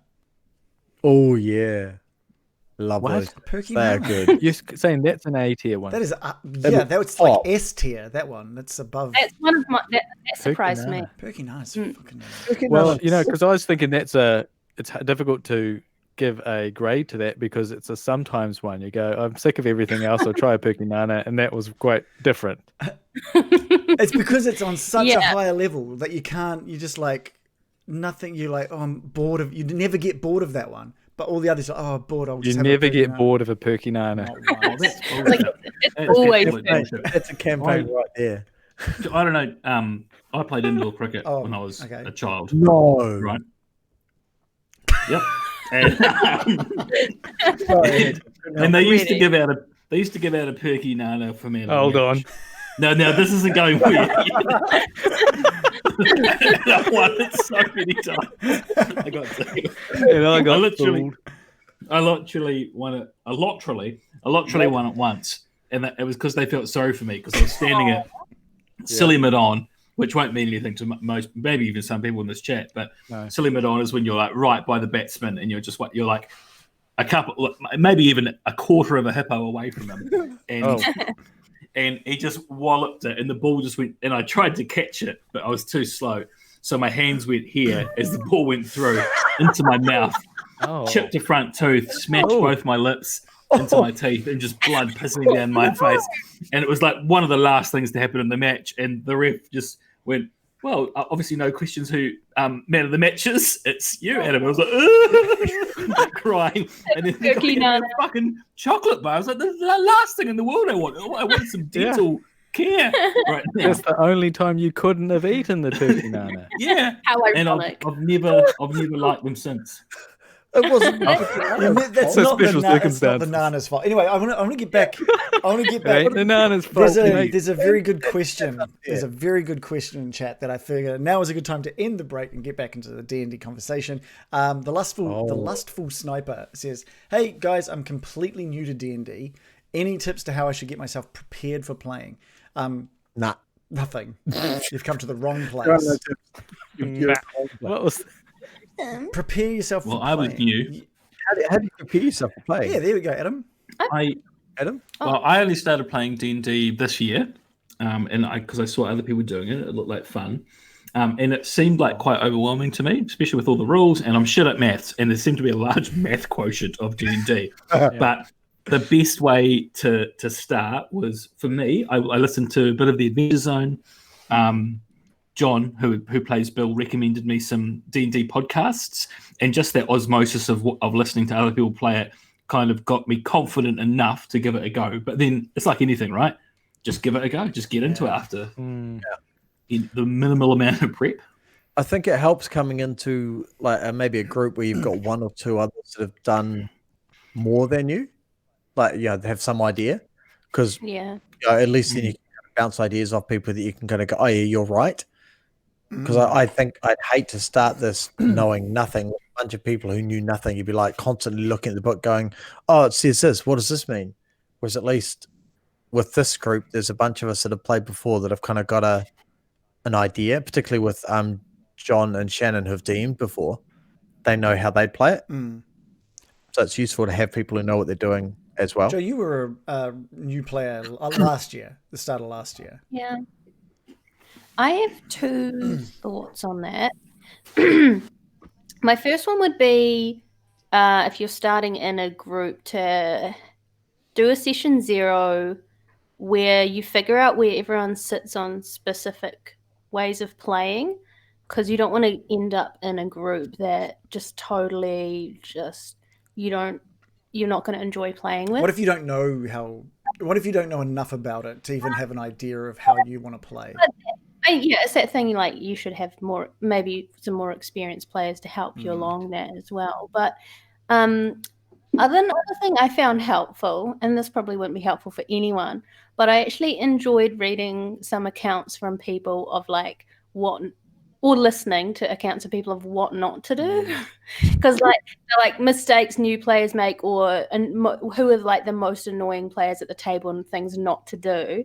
Because I think it would be very easy to fall into the trap of being that annoying person at the table if you're not aware that, if you're just letting your mind go crazy without thinking about the game at large.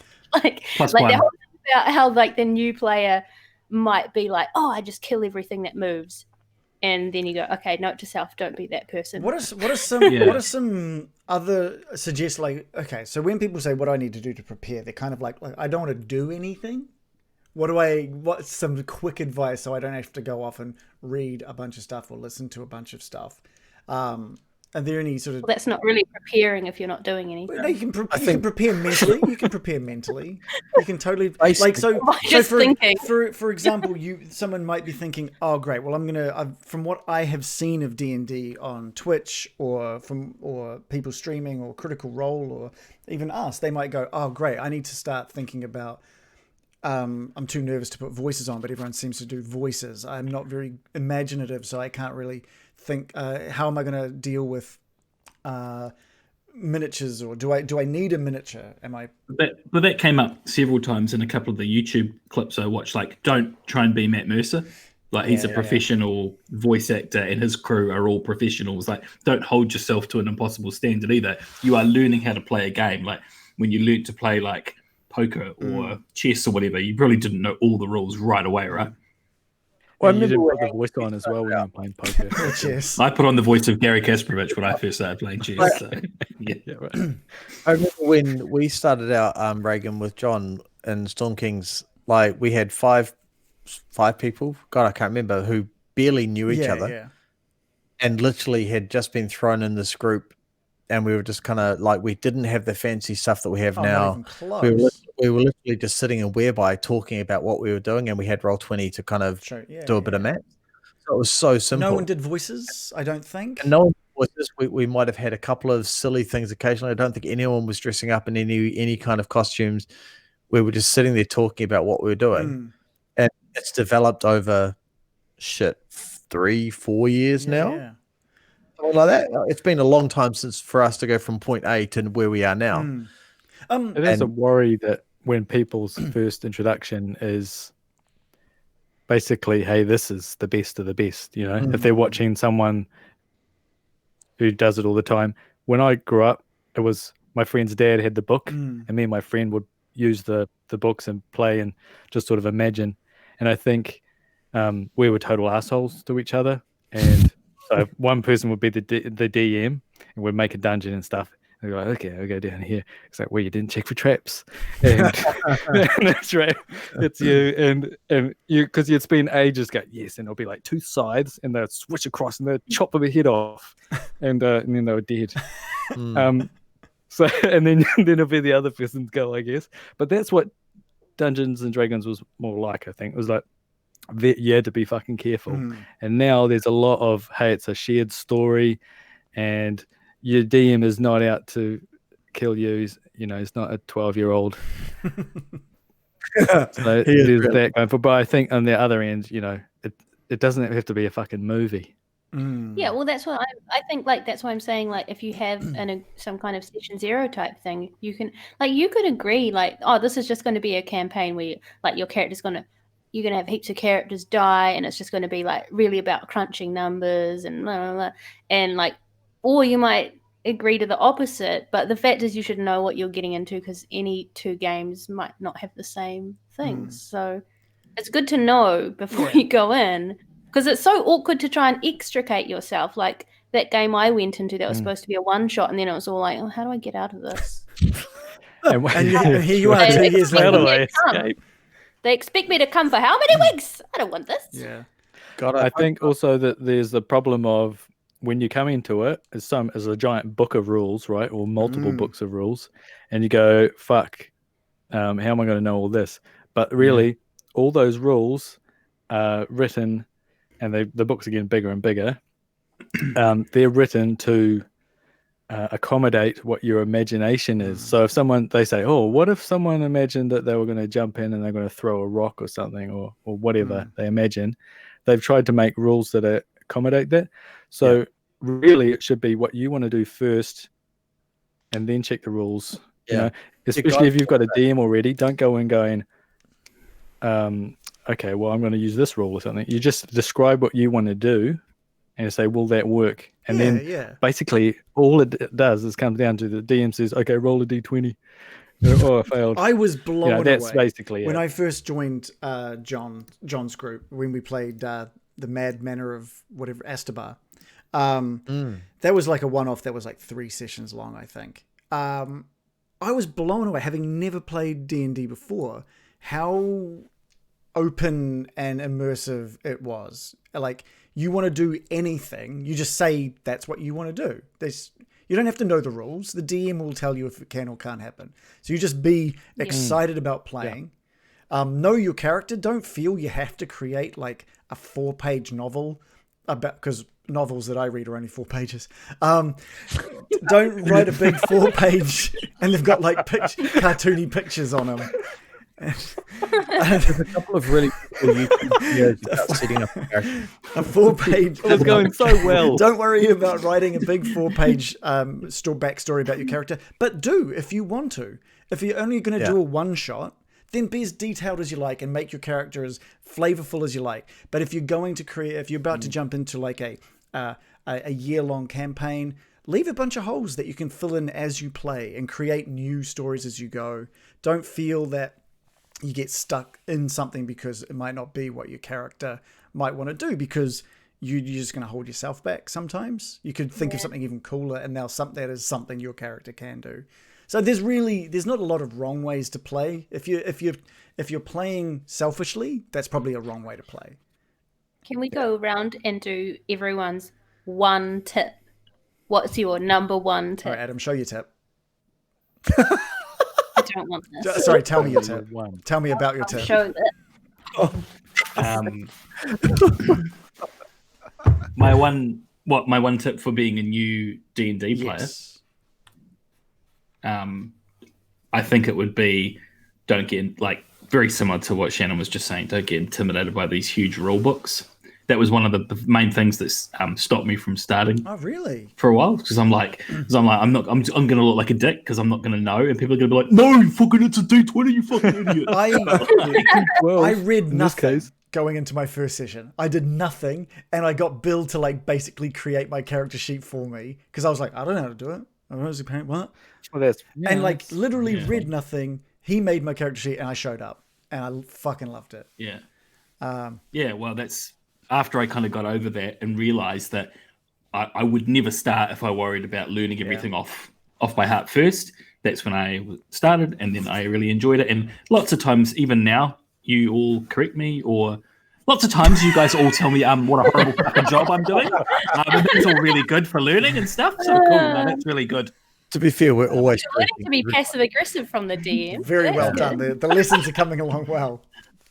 But you're like, in seriousness, you're playing with your friends, and people will be like, "Oh, it's actually that," and then you learn. So hey, that's cool. Yeah, I still don't know all the rules. I don't know all the rules. No, I don't know if any of us know the rules. I'd pick Shannon to know the most of rule books, but I don't think so. I forget what meets beats means. That's true. We have that Even conversation. basic things. Yeah. Dave, it means different things to different people. What's your one tip? Oh fuck. Well, you don't have to have one if you don't. Actually, no. To be fair, and this is probably something that I need to remind myself constantly is don't be a dick. Like, hand up, being the person that's probably screwed the crew constantly, just being a dickhead and being selfish and being I want to do this and annoying people and having week-long conversations about stuff that you shouldn't do. Is don't be a dick.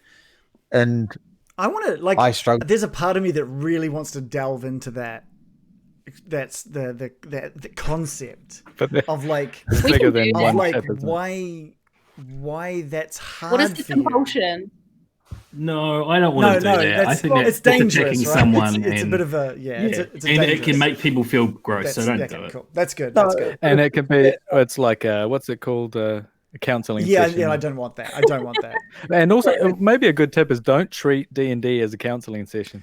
That's a very good. Yeah, very good tip. I mean, don't work out all your issues that you had that week or with your parents. Yeah, like for me, it's sorry. Like to be fair, like it's a game. I think Adam said this before. It's a game. You're here to have fun, and it's if you play selfishly for I want this all about me, then you're being a dick and you're ruining it for other people. So it's like save that for real life. Yeah, totally. Because business being a dick is like in real life when people are assholes and treat people rudely. It's just don't be a dick. I like that. Joe. It's funny how you say like don't treat it like a counseling session, but I think a lot of people who may end up bringing out their unresolved issues in a D&D session are probably not aware that they're doing it at the time. So true. Yeah. There is that.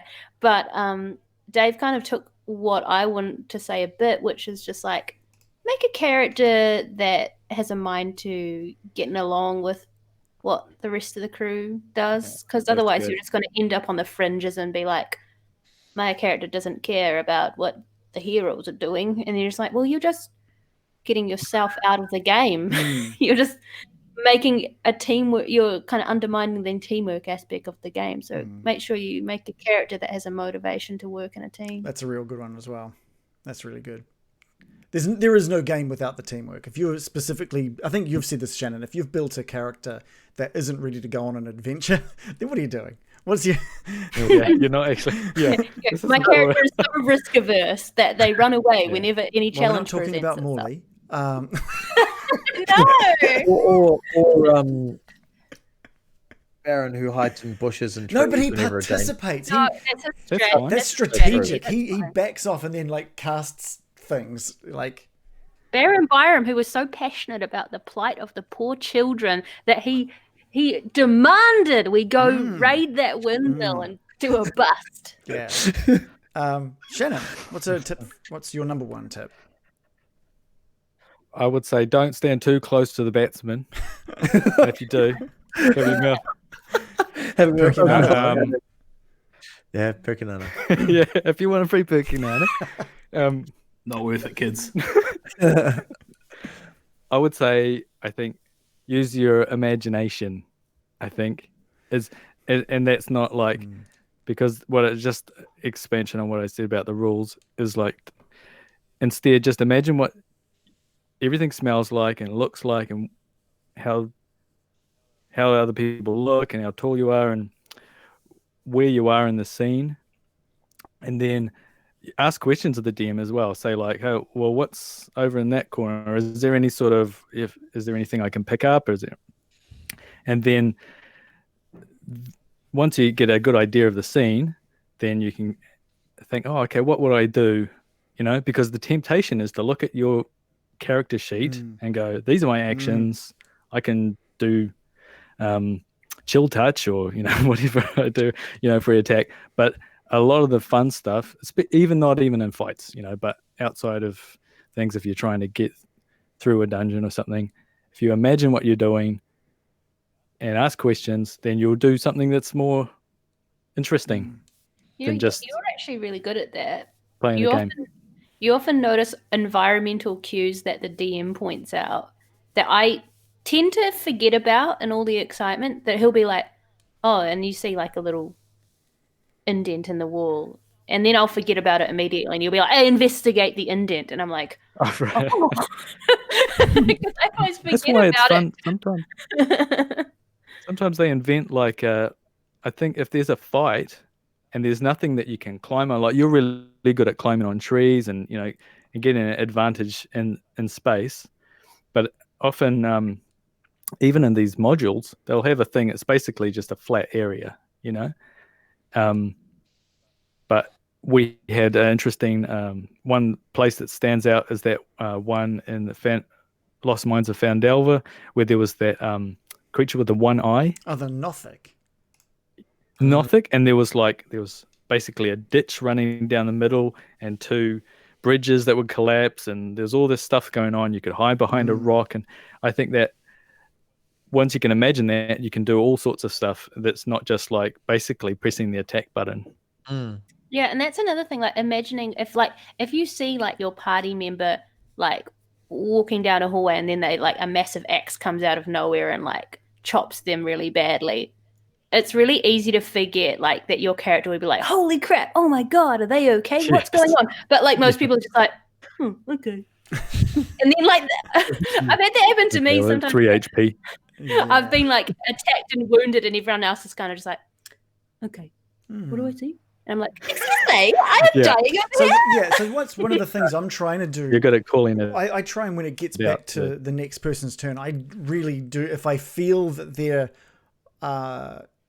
stuck worrying about their action, I will detail what their character has seen, just to help remind them of some of the important aspects of what's happened. And it's quite often that works. It's enough to be like, oh yeah, so yeah, I like when you do that. Yeah. But what's my number one tip? Fucking whatever. Oh, here comes passive aggressive DM again. Is that your number one tip? Be really passive aggressive? No, it should be. Should be actually. It's just try anything. Just try stuff and let the DM say that you can't do that. Learn the rules by playing instead of by the book. I think is probably the easiest. And just get in, just play. Just get in and play. And it'll be fun. It will be fun. I think people go through a cycle. People go through a cycle as well, and it's like rules heavy. When they first create their first character, I think a lot of people will be going, what's the most optimal thing? And they'll probably do that a couple of times. And then I think eventually they go, what is a character? What is a character that is got some weirdness? It gets more interesting when you've got, and they bake this in with the new character thing as well. You have to have a flaw. Yeah. And I think if you've got something, or even if it's like a weird combination of class and race and abilities and stuff like that, then it gives you something to role play. And that's the role play part, instead of just being, I'm the most badass, most efficient murderer. Yeah. Unless your entire group is all about just rolling dice. That's fine too. Yeah, you can do that, but I think there's a curve where people start off badass, and then as they go along, they go, let's try something weird. Off the top of everyone's heads, can they name what their character's flaw is that they put in their character sheet? Oh shit. Yep. No. Do we want to make I was those? recovered. Do we want to make those known to each true. other? I don't know. No. Dave's like, well, I can't mine's remember addicted it, so to no. substances, and Yours is addictive. my one's a carouser, and will just like if there's wine or something like that, we'll get distracted, and it's more into substances and things like that. Cool. Well, you play that out pretty well. Adam's is Morley's is lies about being a pirate. He knows a pirate. Really? I have 2 flaws. Are we doing this? Only if you Go on, want do it. to. As long as it's not a spoiler, I guess. Yeah. Okay, yeah, it's not really a spoiler, but it hasn't come up yet. One of them. So one of them was obviously. If you like, Well, the one that has come up, that everyone knows, is that I'm a recovered alcoholic. So there's the potential to get off the wagon. I would say, and I don't mean the wagon that we're actually the physical wagon. Not the horse and cart per se. Okay, I've got another flaw that I won't. Yeah, cool. I won't go into. I think I just picked from like the ones in the book, and I think my one was just like a bit of a naysayer and sort of gloom and doomer type person. And Dave, if you, I think that's as deep as it was. I'm looking at. I'm trying to look at my character sheet now, just so I can remember. But I can't remember. Loris's only flaw is that he's a perfect being. No. Just sometimes too good. Too strong, if anything. Maybe too tall.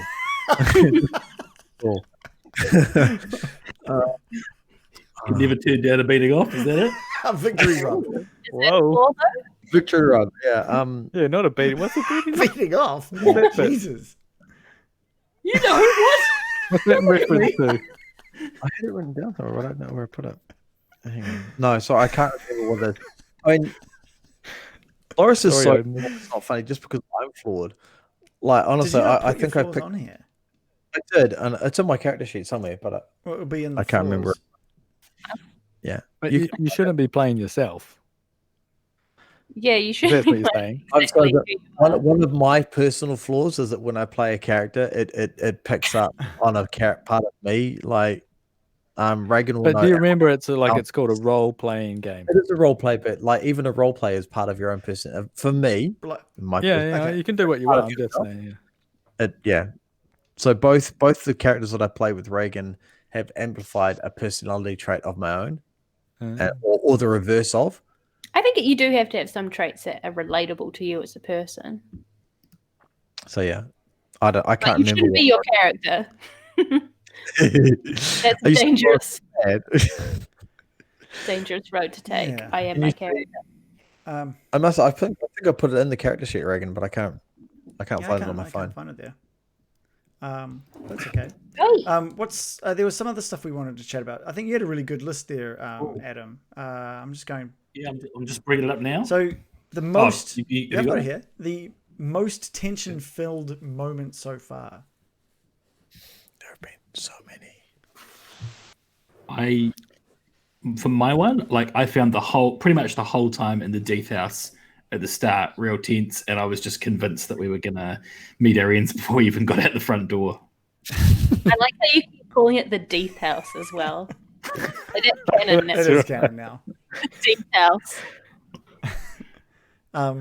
What was there something specific? Like I really liked in the Death House the nanny sort of spectre. Oh. Yeah, that actually, I don't know, I can't remember if I wrote this down, but that was one of my the best moments that I enjoyed watching unfold was Bill reaching into the mind of that spectre and saying it wasn't your fault. That gave me chills, man. Yeah, that was super good. Yeah. But the shadows and stuff, because early on, when Loris was just I can get the ball and start throwing it around or whatever we were doing. We were playing catch with that ball, and then all those shadows appeared, and we started losing hit points real quick. Really quick. People would take big damage. Yeah. I was like, oh fuck, this is going to be I thought you said this campaign was a couple of years, didn't you? Not 6 weeks. Yeah. Well, there was the explanation after the Death House that so many people die in the Death House. It wasn't, I've forgotten that. Ismark told us that so many people come and don't walk out of that house. Which was me taking a cue from all of the stories I've heard of players that get TPKs in that house. It was pretty rough in there. That makes sense because that house was freaking terrifying. After we the number of times we stumbled across things that could have easily wiped us out had we not. Yeah, that big blob, that big pile of shit. That was terrifying. Yeah. Any other big tension-filled moments for you guys? This tree. That's a pretty good one. That's a pretty good one. This tree that's larger than a 2-story house that is coming at us. I think that's pretty good. No, but there have been quite a few. Also, what was the other one? Shoot, there were heaps. Maybe not so. Oh, I don't know. Encountering Strahd multiple times. For me, I thought one of the really good. I don't know about tense. I don't know if tense is the right word. Which moment? Fuck, I had it and then it's gone now. That's how good it was. Fucking idiot. Oh yeah, sorry. So memorable. Not a tense moment, but like a moment that's memorable for me. He says, having just forgotten it. The priest and his son Doru in Barovia in the church had the story that he told of how his son's downstairs and the roles required. And this is another Bill moment where Bill convinced him that maybe the best thing to do is go downstairs and put his son out of its misery. Like that to me was such a memorable moment. That also, I think you guys were like, all right, let's go down and kill this guy, and found out like he was actually like super strong. Yeah, the murder hobos in us came out when we heard that story. Like we were I didn't think it was going to be a pushover. Yeah, no way. But also those moments also come down to roles. Yeah, like I think he rolled really well as well. Like that's the interesting thing, isn't it? Randomness gets thrown in. Oh, Dave, you just put that out for all of the chat to see as well. That's all right. Okay. Oh, that was your weakness or your flaw. I had it like that's my flaw, but like obviously it's been discussed multiple times, like as part of my backstory. Yeah, that's right. So there you go. Funniest moment so far. Well, it's funny you just mentioned Doru. One of the funniest moments for me was when Laura said out of nowhere, one of them has to die. One of them is. So fucking. We can either kill the vampire downstairs, or just his dad the priest, and just leave him downstairs. Yeah, that's the other option, isn't it? One must die. One of them has to die. It was so funny. Oh shit! And not wanting to defend myself, but to defend myself just ever so slightly. Sure. When we found out that the priest had trapped his son, vampire, whatever, I don't know what they're called, but had stored him underneath. Like, I was like, "What the fuck were you thinking? That's stupid." And literally, I wanted to end him. I was just like, "No, you are." Well, we should have killed him then. It would have been way easier. He would have been much easier. He would have been one of the worst defenses I've ever heard. Look, Your Honor. He was stupid. Had Laura slain him with like one hit, I can imagine the five of you just like turning on me, going, "What the fuck?" Yep. Like literally, I would have been like, "What the fuck?" It was very funny.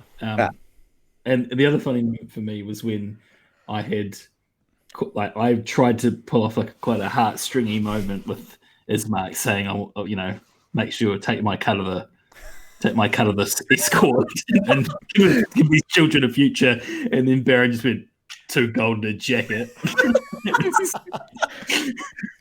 Because that called back to your the great bargaining. Terrible like 10 gold pieces for the whole party. So bad. Molly steps up. Let me negotiate this, guys. I've got it so sorted. Good. Terrible. 10 GP and nothing less. Oh no, and his jacket. And his jacket. And then he goes to the shop and manages to buy 3 bottles of kombucha for 6 gold pieces. What are we doing this for?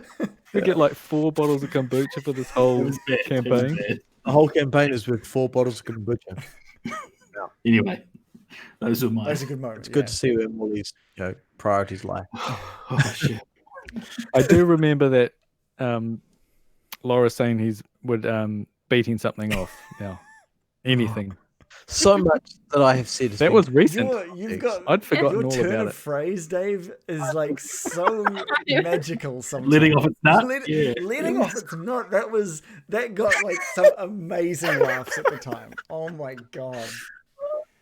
You're lucky I don't take any of this personally and like go away then the whole week and cry because you guys. None of us are laughing at you. We're laughing at the sentence in the context that it's at. Well, some of you are laughing. Okay, that's fair. The sentence, so I could be right. Laughing at something I said, therefore you're laughing at me. But yeah, I don't give a fuck. I love at the thought of a dog letting its nut off.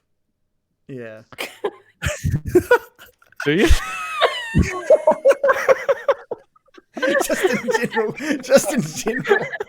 I'll just be on the couch and I'll just go just because I'll be thinking of some dog out there. What's about that, Reagan? Watching some weird YouTube clips and wow. When you're in bed and you're downstairs videos, still laughing at here. Yet New Zealand comedy not good enough for this connoisseur of highbrow laugh. But a dog coming, hilarious. Yeah,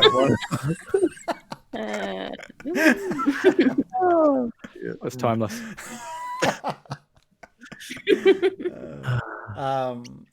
For me, I think it's just some reactions that certain things get. Things that like Ismark walking out of a bathroom, that kind of thing. that for me, that changed Ismark completely from the get go. Me thinking, he's just going to go off for a leak, and then he comes back and he's like, that's much better. And you guys are all like, would you take a shit or something? I was like, in my head, he had just gone off to like take a piss. Like, everyone does it, whatever. And then it just turned into him having like bowel issues now. So I think it's which no one does. On that, Reagan, you say everyone does. Everyone pisses. None of the characters have ever gone to the bathroom. None of us have said, I'm just going to go take a leak. However, your NPC, a key character in the story, I'm just going to take a leak. Yeah. Well, and now it's just taking a dump pretty much everywhere. Oh, yeah. That feels much better. Exactly. Yeah. It wasn't just, that feels He'd been better. in the tavern for who knows how long. He'd had a few drinks, and you know what happens when you have a few beers. You gotta... Had those who go to a pub, excuse themselves, and come out of the bathroom and go, yeah, that feels much better. Mm-hmm. Mm-hmm. Have you never done that? Is that just me, is it? Okay, fair enough. You announce it, though, when you come back. You're heading down to the great man and let it go, that feels much better. He literally I write what I know, Adam. I write what I know. Isn't that how New Zealand comedy works? I think that's how comedy works. New Zealand comedy doesn't work, David. Come on. All right. Sorry. No, yeah, it's not good. But I think, like, for me, it's watching Adam crack up at stupid things. That we honestly, I do like that. Watching Adam and like something will be said, and he just bursts into laughter, and it's like then he pulls away from the camera, and it's just, literally it looks like he's crying. It's hilarious. Yeah. Felcher I wish I could stop it, to be honest. Oh, no way. No way. Crying. No. Felcher Road was...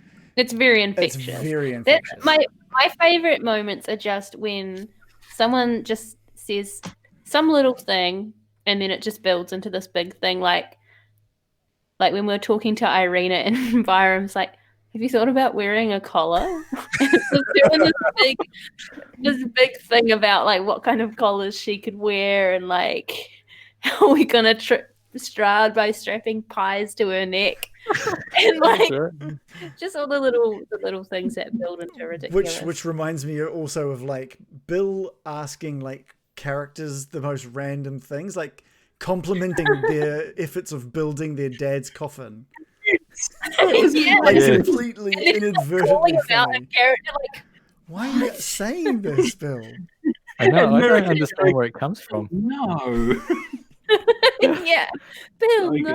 To be fair, like Morley has jumped in on that bandwagon as well with the very blunt and direct questioning of NPCs. But everyone has moments like that, like where your character is just like just says something just off the top of their head and everyone roasts you a bit for it because it is quite dumb. Inadvertent. They're trying to make conversation, right? Yeah.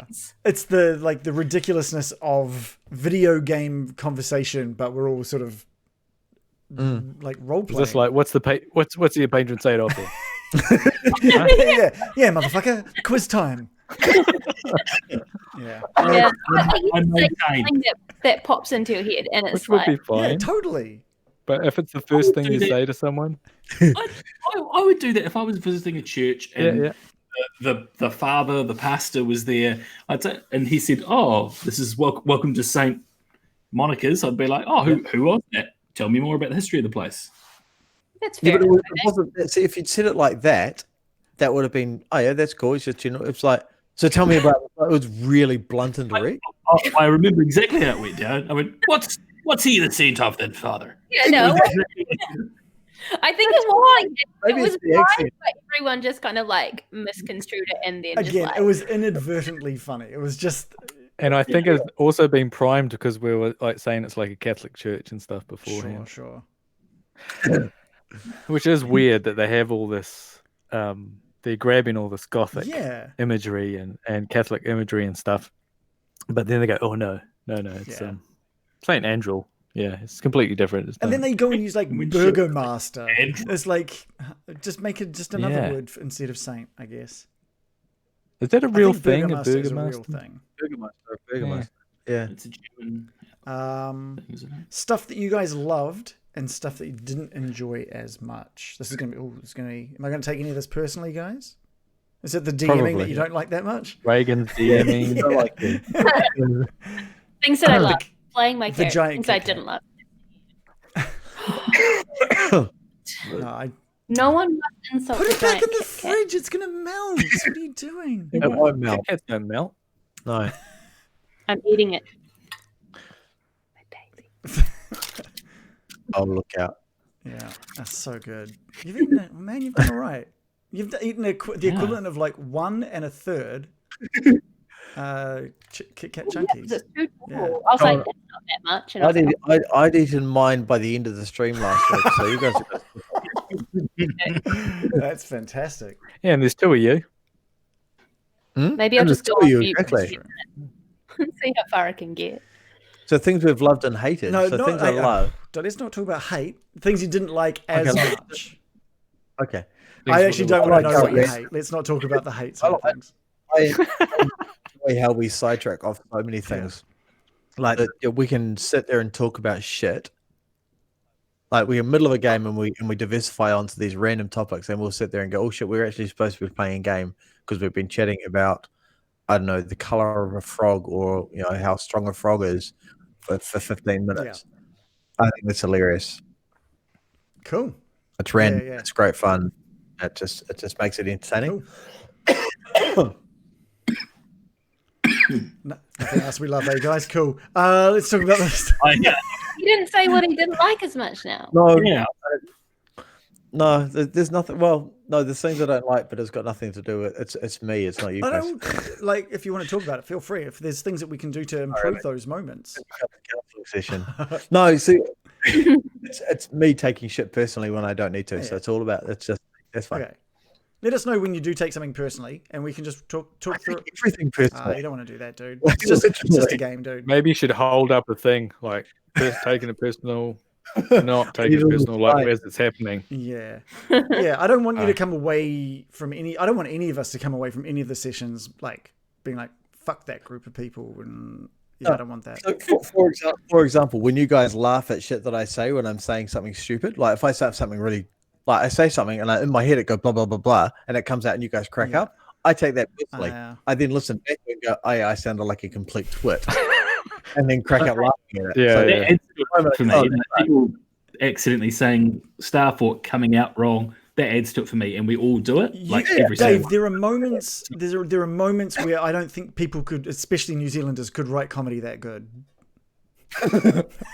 Is it like the Cole Pilkington? Yeah, it's that like it's like that. It's great. The kind of stuff that is just you being sincere, saying literally what's on the top of your head, and sometimes just it's funny. It's not. I'm not laughing. It does happen to all of us too. It does happen to everyone. I've said this before. It's just we all have moments where we say something that comes out awkward or like someone can make it an innuendo out of. Absolutely. Yeah, or my what's my life transference spell, which is like my most powerful spell. Shit. It turned into like a very homoerotic moment for the that is one of the funniest moments in this whole campaign so far. Actually, yes, I forgot about that. I think I was crying laughing at that. It was. It's no longer prepared. It's just like, but I've only got so many never slots. again. If I can fit it in, I will. Hey. If I can fit it in, I will. All right, who's got? What's another loved moment or thing? I love the world building. Like I loved. I know this is going to sound like super basic and simple, but when we were stood at that crossroads and there was that gallows and the raven and the rain coming down, and like we were like right next to the trees, that was cool. Like cool world building. I loved it. Yeah, that was lots of moments. Yeah, cool. Yeah, good mood building as well. That's because it's not just information; it's like sense information. That's like one of the hardest things, because they're like the book has little things that they get you to read out, but it's sometimes not as detailed as it should be. Like it gives you the basics and it tells you what you need to read out, but I don't know. There's something about it that I always come away from sessions quite often. This is one of the things that I think I don't like as much, is that I come away from a lot of these sessions thinking I did just a terrible job of describing that thing. So I don't know, but if it doesn't come across that way, then that's my own fear. Well, whenever you look back, you can always think, "Oh shit, I should have added more to it." That's the tricky part, isn't it? Yeah. I find it really hard. I've seen a good list, and you do it sometimes where you go sight, smell, hearing, we're describing the scene. And if you have that list there, it can always help. It's when you enter a new area.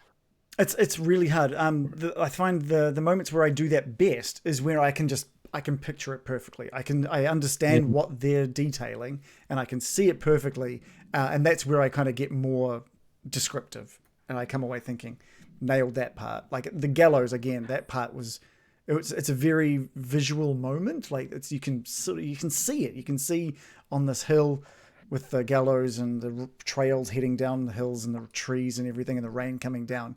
It instantly gives you a feeling for that. But there's some points where I don't get it. I don't feel like I've described it well enough. It's one of the things I'd like to get better at. Sorry? I was just saying you're very hard on yourself at times. You set a very high standard for yourself. Yeah, I try. And on that note, I think one of my favorite things is the overlays that you do for the characters. Because that actually does help me cement the character or the monster or whatever into the world. You can see it. It's almost like a cartoon. Those faces and those things are real big trigger points. Like some of them are like they're great, they're hilarious. Like Davian, you just picture this old guy, you hear him, he's muttering away, blah, blah, blah, blah, and then you get that face, and it's just like, there he is. And then you get the other characters that evoke other emotions because they look similar or they sound differently. So your characterizations and voices and those faces just make the characters really cool. Yeah, it makes it very effective. Yeah, cool. You do a good job of matching an appropriate voice and mannerism to the different art, I think. Like Baldric, the store owner in Barovia, he was he sounded exactly how I thought he would sound from. And I was like, I loved the simple shop boy Periwinkle as well. Periwinkle's brilliant. So instantly you knew okay, this guy's not too smart. Yeah. But he's kind of so you do a really great job of communicating. And that's something you can't do when you're playing live D&D, I don't think, unless you got masks that you can pop up. If I was playing live, I would be like trying to embody them more. I'd be getting up and like getting into like into Davian's like a little hunched like I'd be like I'd totally try, because I feel not that you have to. You definitely don't. You don't have to. But I do think it helps. I think if the DM is, if you can paint a picture of what the scenery is like and what it smells like and all this kind of stuff, you can't then just go and then the NPC says, should we get a drink?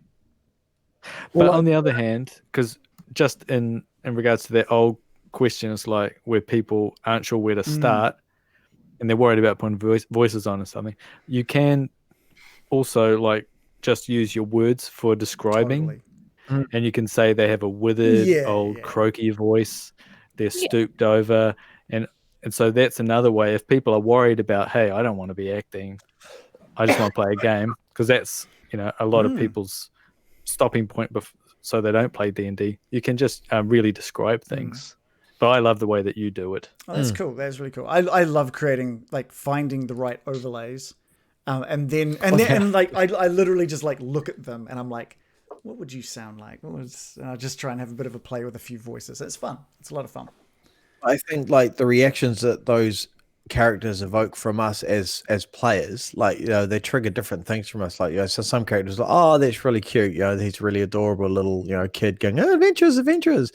And amongst others that really annoyed us. But the fact that they trigger those kind of reactions, how well you play them, because you know, not everyone's going to like everything. I liked that. So some being dead too, and others are just going to be like, oh. I like that you guys let me change Ismark's voice, because I think Ismark's voice now is way better than the first voice he spoke in, which was because it sounded very similar to the Red Brands. And then we went on a break and we were all discussed. He kind of sounded like the Red Brands. I'm like, it didn't quite have it. Oh yeah, that's right. I think you could even change it now. Probably, you know, if you have an idea of him, I'm sure he changes over time. You know, slowly he'll evolve into a more of a fleshed out character. Adam's like, fuck no. He's slightly posh, isn't he? He's got more of an upper class sort of gentleman. I quite like that. Yeah, he's cool. I think when we very first saw the overlays, like Billy Goblin, where it just cracked us up so much. Instantly. I watched the first episode that we did maybe like a week ago. I'm not sure even what got me onto that. I was looking for something, and I was just going over that part, and I just wanted to see what the reactions were like. And you guys just loved straight away. It just got laughs, and that was exactly why I wanted to do it. Because to me it's about D&D has to be fun, which includes laughter. You have to have laughter. Yeah. You can still have your serious I think moments. It's evolved beyond that, because I think if we saw another goblin now or whatever, we wouldn't have that first reaction. It's like when I first had my gnome body. So good. And my gnome head. Yeah. Oh, that little gnome. At first, you're like, what the fuck is going on? It's the same when you see Billy Goblin. But after a while, like now we saw Davian and we went like, what the fuck? It's the old man there. I love it. I think we just see them as characters now. Although I do think there's a little bit of anticipation for new characters now, which is great. That's perfect. I want you guys to be like, all of these previous ones have been fun, and I can't wait to see what the next one looks and sounds like. Because then I can also do stupid things like Greg the Guard, which was literally just like a throwaway one where he's just got like this tiny little head in the shot. Like I was just like, this is so stupid, but I just wanted to throw that in. Yeah. And he's small and annoying and stuff. I like that one. Yeah. Joe, sorry. But I interrupted you, Joe. Okay. Oh yeah, I was just saying. I really like the character. Like I like when the enemies have character too. Like the goblins being so just like chaotic little bastards. But to the point where like sometimes if we're fighting like enemies that don't say anything or make any noises, I'm a bit like, I wish they'd do something kooky like those fun little goblins, because it adds so much character to the fight as well. I mean, I know they can't all be there, but I really like this tree better have a good fucking face, right? The Nothic was cool, you know. Like the problem is there's so many that's another things, standout character. There's been so many things that have like popped up in this campaign where it's like, it doesn't want to chat, or this can't speak, and I'm just like, fuck, I want to keep that, because if it can speak, I risk you guys now trying to interrogate it. So there are certain things where I'm just like, well, I need to pick and choose what can talk this time. Yeah. And I haven't. I'm dying to bring in some of these kind of fun fights where there's like jostling back and forth verbally with each other. It's interesting how that works, because like obviously Reagan, you're quite keen to tell us the story. Like I remember when you're really keen to feed us information to see what we'll do with it. Whereas like, different DMs of like, nah, you have to make me work. You have to work, make me give information. I feel like nothing. Whereas like nothing slows the game down more than information being right there, but the player hasn't, or the players haven't asked the right question, or they haven't rolled the right fucking number on a die, and I'm just like, we can't rely on rolls for something. I'm more than happy to be like, look, this is what you're after. I'm just going to give it to you, because what's the point? It's not classic. You have to give it to us all the time. Yeah. But if and it's like in natural life, people obviously volunteer information a lot of the time. If they acquaintances will tell you random things that are on their mind. Davian gave you hard asses for no reason. Davian gave you so much information about Strahd and the relationship with his brother and Tatiana purely because Mirakin brought up her theory on Tatiana. That's it. I could have, it was just picking up of like, oh, Joe's mentioned this thing, and I do have some backstory I can give you on that. You're so close to what it was. Or I'll just make Davian say that you're close to what it was. It's kind of like if you make your NPC so that, your standard NPC will volunteer information if it's relevant. It's the same thing as making a player character who will cooperate and be interested in what the party's doing. It's like, it just makes the game better. I think that's one of the problems. I mean, looking back at my old DMing, that's what I would have changed the most, I think, is like sort of drip feeding information, because when you're the DM, you kind of have an expectation. You already know sort of the whole scenario, and you expect that the players sort of have that same picture in their head. They might not, and you expect them to like go down that path of questioning, yada yada. But most of the time they don't. So then all this stuff that you spent time building, that never comes up. So I think you're doing a good job of, if someone sort of goes towards that direction at all, then you feed into it instead of like, come on, give me a little bit. There's a character in this campaign that has an interesting point in their backstory, but it literally says no one knows about it, and she doesn't want to talk about it. So it's just like, so why have you told me? Like, why do I need to know this then? Like the way that it's written, it will never come up. Is that the crying woman? No. Because she didn't want to tell us shit. No, she didn't. I can tell you there could be more there for you at some point with that character. Who has and hasn't said their piece on what they like and like less? Joe, did you? I can't remember. I haven't. Go right ahead. But I don't feel like who has and hasn't. I've lost Dave track. I'll see what I like. I have. Yeah, see what I liked. Oh yeah. I was going to say I like the drip feeding of like putting together the clues and such. Seeing a few things come together every so often. And I like moments where the actual party members act with, like, they're growing together, like moments where they actually talk to each other and express care for each other in some way, or get to know each other, so it doesn't just feel like random people next to each other for no reason. I like moments. Different party members having different relationships. Yeah, I think that's coming up more often, isn't it? Like, I'm trying to do it a bit. Like, say, I mean, it's not elaborate or anything, but I will try and say things like, "Hey, American, what do you think about this?" Or like, "Hey, Morley, what can you do anything with that thing? Yeah, can you do a backflip?" Well, you know, Yeah, they're what would specialties. what would my person think is cool about all of the people in the group? What is their go? What would they go to that person for? And try to find a way. Yeah, that's what I was trying to do. Hey, Loris, could you break open this barrel or something? You know, that I thought would be. But then Loris do go, no, I don't break barrels. We shouldn't break anything in this vineyard. After fireballing I was their like, oh, fuck. grapes. But you know, that sort of thing. You Bill know, and being like, Bill, you're the charming one. Can you talk to this person? I wonder if John feels a bit of pressure when it comes to those now. I don't know. Well, he built he enjoys it. Yeah. the charismatic person. So I've been trying to build some more of those little interactions. It helps when Ismark's around. It helps when Irina is around because they can start in character creating little moments like that. There was a moment where I've had a couple of moments between Irina and Ismark that tried to show their relationship. But every time I do some of that, those are sessions where you guys end up role-playing more as well, which is awesome. It always seems to help grow the role-play aspect.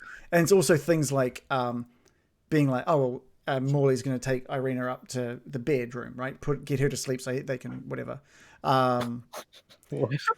it was a really weird way. It was a really weird. Nothing happened. They just slept. Wait, get her to sleep so they can whatever. Put the kids outside the to room. sleep and Morley guard the room, right? But it was instead of just being like, oh, Morley, what do you want to do? You know, doing a complete aside and letting that be just a 5-minute thing, like a 5-minute role play. And so I think again that was fun, like trusting Adam enough that we could be like, let's have like a little scene here, and then we'll go back to the other group to get the story and stuff and learn about whatever it is happening with the wine and Valaki and stuff like that. It was cool, and I think it's usually in the sessions where I encourage the role play. I actively try and encourage that role play. I think my favorite episode, and it's a weird one that I wouldn't expect to be my favorite one, was very recently, and it was the one where we were on the way to the church, the second church, and there was American was in summer mode. We're all like having conspiracy theories about what was happening on the street. You know, we're in a new area, and everyone was saying a bunch of shit as we were walking along the road. I thought that was great. When I was listening back to it, there was a lot of funny moments. I thought that was pretty good. That was so enjoyable to sit back. So this is one of the things I love the most about DMing is when I can just completely sit back and the story is being told to me now. I love it. I love it. It's a difficult thing to do, right? Because people will come into the game thinking, hey, feed me info, DM. Whereas and then also move the story forward, you know, rather than you're going, I'm going to go over here. You know, it's like the players will wait around for 100%. the DM to say, I was going to say the other thing, I think the less liked thing for me is just the flip side of that. You know, I was saying having the relationships between characters grow and matter. I think the flip side of that is it feels really stink when you put something out there, like your character does something or says something, and you just feel that it echoes into nothingness, doesn't get yes-anded, if you will. That feeling of being let down because you put something out and it didn't come back in any way. And it doesn't happen that often, but that's one of the flip sides. I think that echoes. And also, I was going to say, I think that echoes back into what you're saying about when you get your character injured as well, and everyone just goes, "Okay, but what's my next move?" There's no urgency on the fact that someone also doesn't happen because of the medium, because of there's a lag between, and you don't know who's going to talk. And often when something happens, I go, okay, maybe Bill's going to say something, or okay, maybe. Then the moment sort of passed where you don't have. If you're in the same room, you go. Everyone can actually talk at the same time, but on this, it just fucking obliterates the sound. So that doesn't help. But I mean, maybe we need to pause. And is there any response to that? I don't know. You know, and that's why I try, and I sometimes fail. That I'll be like, oh, so Ismark will aim a question at someone, not the group. or if something's happened, I'll be like, what does Morley think of that?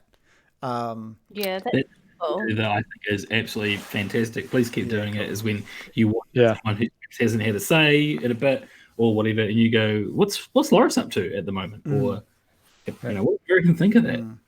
Yeah, that's cool.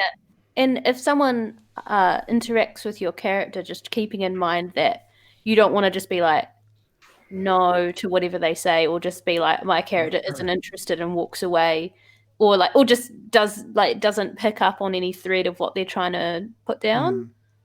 Because it's easy to be like, oh, my character wouldn't care about that, and I've done that before by mistake and just been like, why? I just shut that down unnecessarily. And also, people are thinking about their character sheet as well, because like they're having their turn, and then you're going, fuck, what am I going to do my next turn? So you think about two different things, and he's got all these other things. So maybe like having a pause, like if someone shouts out or is hit, it might be helpful to go, does anyone have a response to someone taking an injury, like with an axe or, like a trap just hits them? Sort of a pause time moment. That which makes me feel like it sort of takes me into the conversation of 6-second rounds. Like the way we play our fights are just not 6-second rounds at all. Yeah, because that's silly. And you don't get any of those interactions at all. It would literally be everybody tell me what their move is, and then we just do those moves. Those 6-second rounds are like literally you roll a dice, I hit, I attack, I do this, I do that. But we throw in so much more color, reactions, and a it's reaction not just or a comment, just stuff that we do. It's not really the color or everything of describing your actions. It's like the problem is when someone asks a question to the rest of the party for part of their turn. If you stretch it and people can actually have a little back and forth, it's a lot more productive than like often we're like, oh, what could I reasonably fit into like 3 seconds?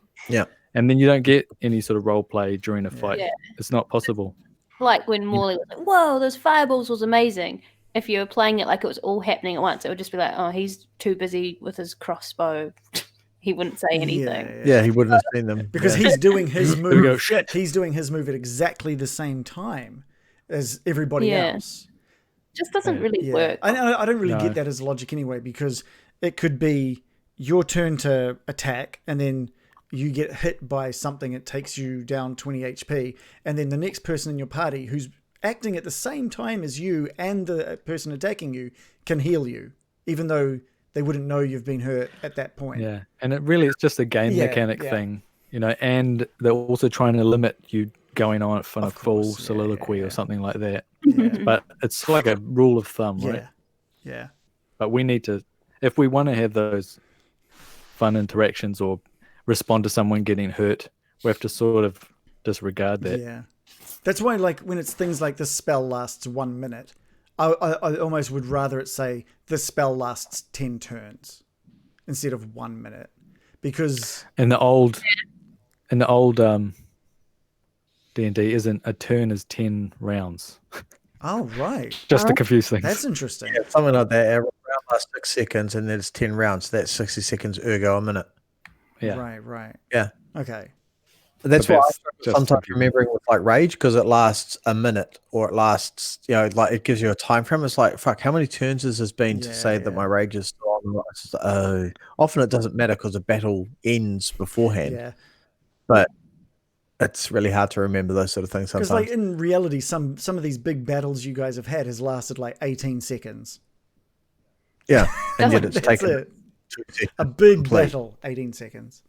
Someone in the chat has asked, because we were talking about NPCs. There's been a lot of talk recently in the community about the Vistani. Were we concerned, or was I guess, concerned about portraying them sensitively, or about them being a campy Borat-like caricature? You guys haven't really dealt with the Vistani much, but they were partying at the time. They were drinking, and I know that's been a big issue with Vistani and the drunken gypsy culture that is quite sensitive for obvious reasons. But they had like Irish and Scottish accents. I did not go with the typical just gypsy. Eastern European. Yeah. You didn't lean in. I didn't want to. It would been. I didn't want this to be set in some shitty, weird, not shitty Eastern European country. I didn't want it to be set. Wow. William, filthy gypsy. No. Stereotype later. I didn't want to have real gypsies in there. Like, come on. I think we discussed this at the end of last session as well. It would have just ended up with me doing exactly what you said, is having like bad Borat accents for literally every character, and I just didn't want that. That's all I would have been able to do. I can have a bit more fun with various English accents. And it is the problem with a lot of accents. I always find it weird. Oh, what's the reaction? Bunny. Oh, is it freaking out in the background? Oh, it's on the couch. It's behind Joe on the couch. Oh. Sorry. I was just excited. Bunny. Oh my goodness. Hiding myself before. Do a thing. You're on camera. You're famous. Yeah. It's just licking the couch. I had my poodle in here before, and I had this tiny wizard hat for it, but oh my god, he was lying down, so I didn't sit up into the camera. So what were you going to say? Sorry, Shannon?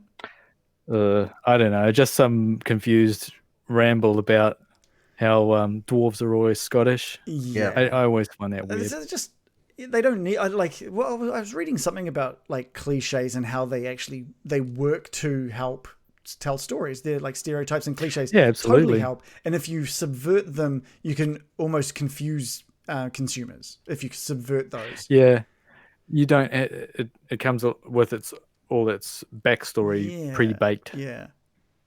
So they're all Scottish. Yeah. I don't know what backstory that is for. No, and that's why it was fun to do something like making all the bugbears in Phandalin Australian. I just loved making them Australian. I mean, that's just true to life.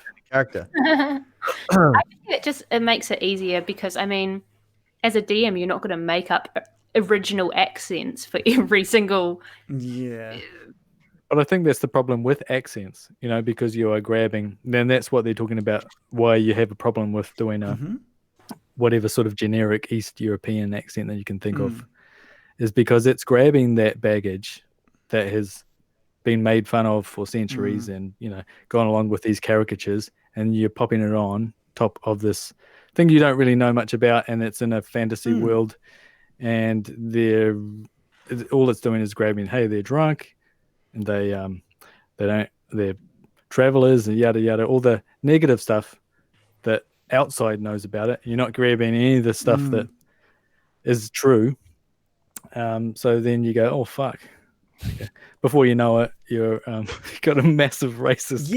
And you don't even realize it because you're just going. You're taking stereotypes that already exist, and you're just going. Well, I'm just doing what everyone else is doing. Why is that so bad? It's not to be nasty. Yeah, totally. Like, Hopefully. if you had a villainous race or a villainous faction of something and you picked an accent out of a hat, there would be some accents that it would be really cringy and some that it wouldn't, just based on the history of the people that have that accent.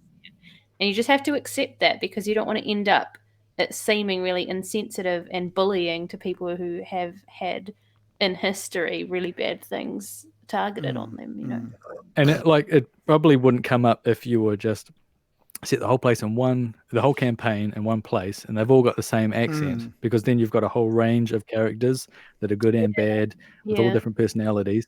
But if you're just grabbing, hey, these guys are just drunk bums and they all have this accent, then it can be odd. Yeah. To say the least. Yeah, for sure. It could be odd. Yeah. And that's why I think it's so good. Diplomatic way of putting it. Not being horrifically racist. Yeah. And that's why it's quite good just to go with odd. like Britain and the UK, is if you've got so many different accents that you can just take from different areas, and just. I can't wait till we meet a Scouser. I don't know. What do they sound like? I'm sure we can bring one in. Hey, what are you looking at? Right. You asking him, what are you looking at? I'll get the door. Have you seen that clip of that lady who was just like, which one of you has done a shit and didn't flush? Disgusting! Someone tell me they know what I'm talking about. It's ringing a bell. Okay, I'm going to link that. Put that in the Discord. It's an iconic moment in internet history. Or that one with as a Scottish woman and a little kid puts a piece of ham on her. She's like an old lady. She's lying down. She goes, "That's a piece of ham, you cunt." Okay, you're gonna link that in the Discord as well. Yeah, it's a whole family. It's like so Larp Kiwi in the chat, it said, like that kids show in New Zealand in the 90s where the bad guy had a thick South African accent. I remember South African accent was used quite often for like the pompous evil guy. And I brought it in a little bit for the Bugman. I brought it in a little bit at the end of the Lost Mine of Fandelver, the Bugman. Was that Kleinpast? Rod Kleinpast, the Bagman. Oh, hello. A wonderful trailer this week. How did I know that? That's really good. But yeah, like we had the Like, drow near the end of the Lost Mine. Spider drow. It was there's someone who worked for a Glassstaff that ended up being a shapeshifter, melted in when you killed him. He melted in. He was sort of like. Do you guys remember him? No, might not have been that memorable. What? Which one? Near the very I remember end. Yeah. Someone that was in this. Yeah, the shapeshifter guy. Yeah. So I used like South African for him, but not because. But I also tried to not make him too evil either. I was like, yeah, I didn't want to be too He was racist on that one. Yeah, Just slightly racist. just a little, just that, tiny little bit. Just to keep it PG. Just enough. just enough. Yeah. It's tough though, right? Like you're picking up an accent, you're going to be categorizing someone somewhere somehow. We have to wonder why you're picking that accent. Why are you picking that character? Why are you picking that voice for that character? Yeah, but like, I think I could have used an Australian accent for anything, and just depending on the type of tone and volume that they spoke in and stuff like that. Yeah. It was specifically the bugbears were loud, aggressive creatures, so I gave it a loud, aggressive tone. So they're Australian. Yeah. So exactly, loud, aggressive creatures. So they're Australian, really? But to be honest, our accents are probably so weird for people that we don't need to. I was 100%. Like, whoa, what fucking there was weird place. There was a cult of people you never met in Fandolin, who I was going to voice them as Gloriavale voices. They were all just going to have rich rural New Zealand accent. It was going to be fantastic. I was looking forward to that one, and I never got around to it. What's the iconic New Zealand phrase that you would use to get into character? I was going to say, for that? That's pretty cool. That's pretty. That's pretty cool. Yeah, that. Gonna watch Netflix. That dragon is roll cool. Roll call. Did you see these adventurers? It was going to be really good. It was going to be great. Are you a wizard? You're a wizard. You're a wizard, are you? Oh, that's cool. Oh God, I think I would have wanted to shoot you by the end of that. What? You can't just kill everyone with an annoying voice. I'm gonna need to hear some of this shoehorned into our new campaign somewhere. I once tried to talk about it. Oh yeah. You guys. I'm gonna call you, Neil. She's got to be my bride. You can't marry Irina. She's mine. Boy. Bicephalus. Bicephalus. Oh, Bicephalus. Bicephalus is actually Alexander the Great's horse. Is it? Oh. I thought. Well, it's actually now. We've just seen it. So. You know what I love is when bicephalus is translated twice now. It's picked it up right. Otherwise, the other couple of times it's turned it into syphilis. I've noticed that. It's great. Right. Stridon is syphilis. Stridon is syphilis horse. Maybe that's the curse. Syphilis actually makes your brain go bad. You know that a lot of people that had syphilis back in the day, so it go crazy. So they got those beauty spots. Mm. Did they? What? Remember those stickers I was talking about? Yeah. Often the prostitutes would put more and more stickers on because syphilis gives you a black spots on your face. So they're trying to cover them. Yeah, it was just like for everyone because they're like, this was like a cool high society thing, and now you've made it look all syphilis-y. Yeah, it's like, well, a lot of the high society had syphilis. Yeah. They were shagging all kinds of people without telling people. Well, there was no Things. Biotics. antibiotics. No Yeah. creams you could put on. Cream. Well, that's why I think they had like white. Oh. Well, a lot of white makeup, big white wigs and everything, because the hair falls out and they get spots, and I think so. I mean, they were copying the French aristocracy. Time to be alive. Yeah. So the last thing that we want to talk about, because it's getting a little bit late now, a death pool on our characters. Oh, that's right, new characters. Yeah. Good joke. Oh, you don't want to talk about the chances of death No, I don't. in the next session? I was like, oh, well. I already know the fans have got a death pool on Loris. I don't know if they actually do. I think that They actually don't. there was like a they talk about it almost every session when we're fighting. It's like how long is Loris going to die? true. Whether they That's do or true. not, they talk about it. Yeah. So, Well, as a barbarian, he is probably at the highest chance of I think death, Loris to has be the highest honest. chance of death.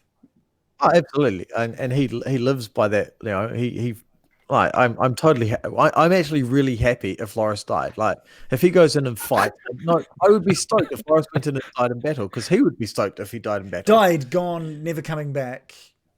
Yeah, I actually I'm quite happy, or quite, what's the word I'm looking for? Help me here.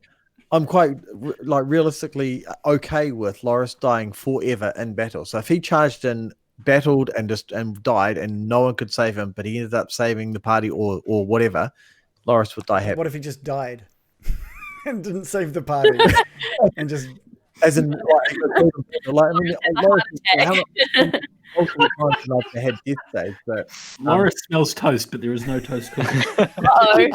Loris dies of syphilis.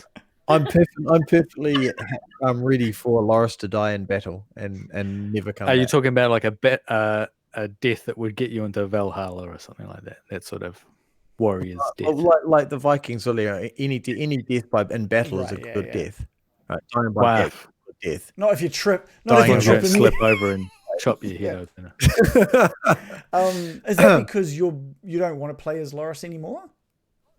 No, I love playing as Loris. I really enjoy. Well, if he playing as dies, Loris. you can't play as Loris anymore. That would suck. Yeah. But I have multiple characters as backup, so I'm not terribly stressed about it. Horace. Did I mention Loris is like a Loris. quintuplet? Isn't it? I think that is something to be commended, because that is 100% of the character, and it's extremely rare. Very rare. Yeah. I had a moment where I was like, I'd be not stoked, but I'd be like, you'd be happy with the idea of your character dying this way. Like you have to be prepared for your character to die, and if they're gonna die, you should at least try and make it cool and heroic. Yeah. Got to be a good death. What's being an adventurer if you're actually not going to put yourself in harm's way to try and help others? So you should always be prepared to die. What was that, Adam? I really struggle with this idea of like being prepared to die, and like this idea of like, oh, you should never have your character shying away from putting themselves in harm's way. Like you can be more good when you're alive than you can if you're dead. Yeah. So self-preservation is fairly high on mine and And I was mine. like, I'm not saying everyone should be like running in like crazy to risky situations all the time. I don't mean that. But yeah, so it's not one extreme or the other, but like if you're going to be in an adventuring swords and sorcery fantasy game, and a lot of people will go, no, I'm just going to probably just work in a shop instead. That's, you got to do take some risk, and I often think that makes a more interesting story is to like if your character is struggling because they are scared, but then they manage to they find something that's worth just for this fight or something to save someone or something like that, some motivation, they jump in and then it works out. It makes them for a more, that's like what movies are like, it's like they overcome their fear for a moment. Morley didn't want to go to the windmill and battle those hags. That was like, I noticed. And I was definitely feeling the heat from the party about that. But what I wanted to do was ensure that we had the best chance of success. I'm not saying that Morley wanted to go and brush up on his CV and get a job working alongside Barry Wimble, but to ensure that we had the best chance of not dying. Yeah. But I remember you saying like, hey, let's just go ask at the village. Yeah. But after playing D&D for a while, I know that like the village, they will maybe give you a tip or something, but they're not going to really do it. It's up to you. You got all these, you're a fucking 5th or 6th level or something. And it's the adventurers that make things happen most of the time. And it's very rare that you get any sort of real big leverage to, like, if we will go back to that place okay, now we're going back with all this information and we can really kick your ass. I mean, it would be cool if it did happen, but most of the time they'll be like, oh, don't go up there. Do not go up there. Well, that's what like the fucking gypsy. The gypsy stereotype that said, do not fucking go to the windmill. And that was as written, by the way. That wasn't me trying to dissuade you. Like, that was as written. Serious as well. We were having such a good time and drinking and lolling, and then he went, don't go up there. Never go up there. Yeah. You're like, but what if we did? And he's like, yeah, don't. He was like, don't. He doesn't want to explain why. The book's like, doesn't want to explain why. It's just dangerous. Let them know that it's dangerous. And then you guys go into the fucking thing, do a card reading, and it's like, windmill, go there. Fuck. I'm just like, that's right. Yeah, that was the like, card that I got after I was that obsessed. I thought card, that was which funny. just was hilarious.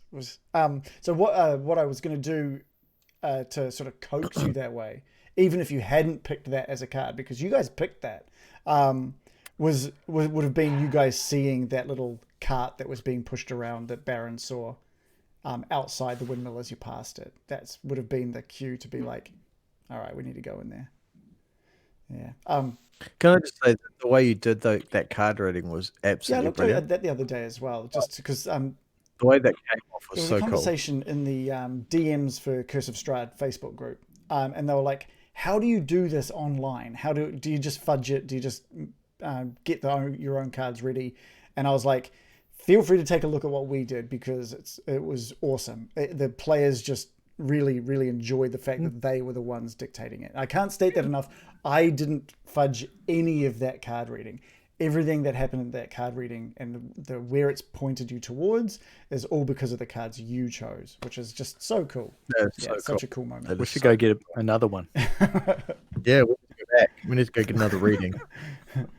Please don't. Oh, fuck you. Get a reading. I'll tell you what, there are things in place in the book if people want second readings. So I'd have to just look up that if you guys ever wanted to get a second reading. Cool. Okay. Excellent. Right, we're going back. Yeah. Random Origins has said, sounds like the stakes aren't high enough. For example, players can just rejoin with a new character with little impact of the previous character's death, which is interesting. That's true, right? If you die, you're just like... Right. So, if you die, maybe you're not allowed back in the game for a bit. We have this kind of agreed, if you die, you come back as another character, I guess, but it hasn't happened yet, so we don't know how it would play out. Barov, I don't know if we... Yeah. We haven't agreed. It's just kind of been, you've always said, if you have another character I've always joked about having another character ready, but yeah.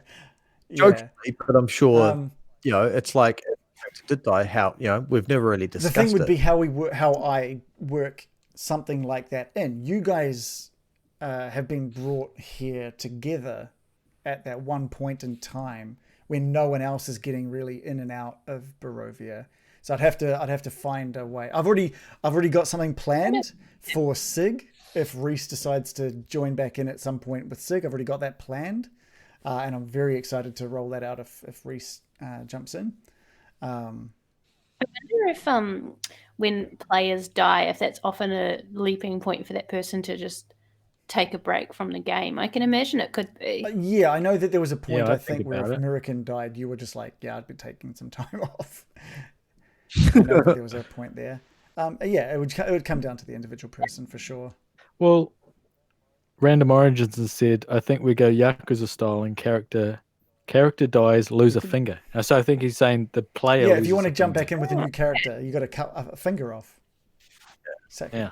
Random's just brutal. Like he's been all out for us to die, and now he's quite clearly out for us to harm us. You guys to die. I don't think so. Not, I don't know. Sock Merchant, definitely. Random Origins, not much. Sock. Yeah. I get the two confused. Sorry. Well, what did we call it there? Is that us for the night? Yeah, I'm taking. I've got an early morning. I've got Greg, and you've got a big Kit Kat to go finish. Yeah. You're on the sugar. Stop it. You said I couldn't eat it. Just before bed as well. Yeah. You'll both be up, bloody climbing the walls, won't you? Wow, Dad, could you sound any more serious? One does not simply make a 16 chunky Kit Kat and not make a pig of oneself. Exactly. Do it. Eat it. Take another bite. Eat it in bed. Whole thing. The whole thing in bed, crumbs and all. So you're not even eating it like you would eat a normal Kit Kat, which is like 4 fingers at once. Yeah. Come on, show us. Show us what? Me just eating the whole thing in one go. Biting one edge of it. Edging. That's it. We're off. Edging the Kit Kat.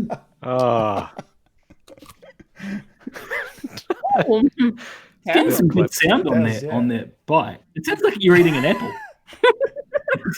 Ironically. If only.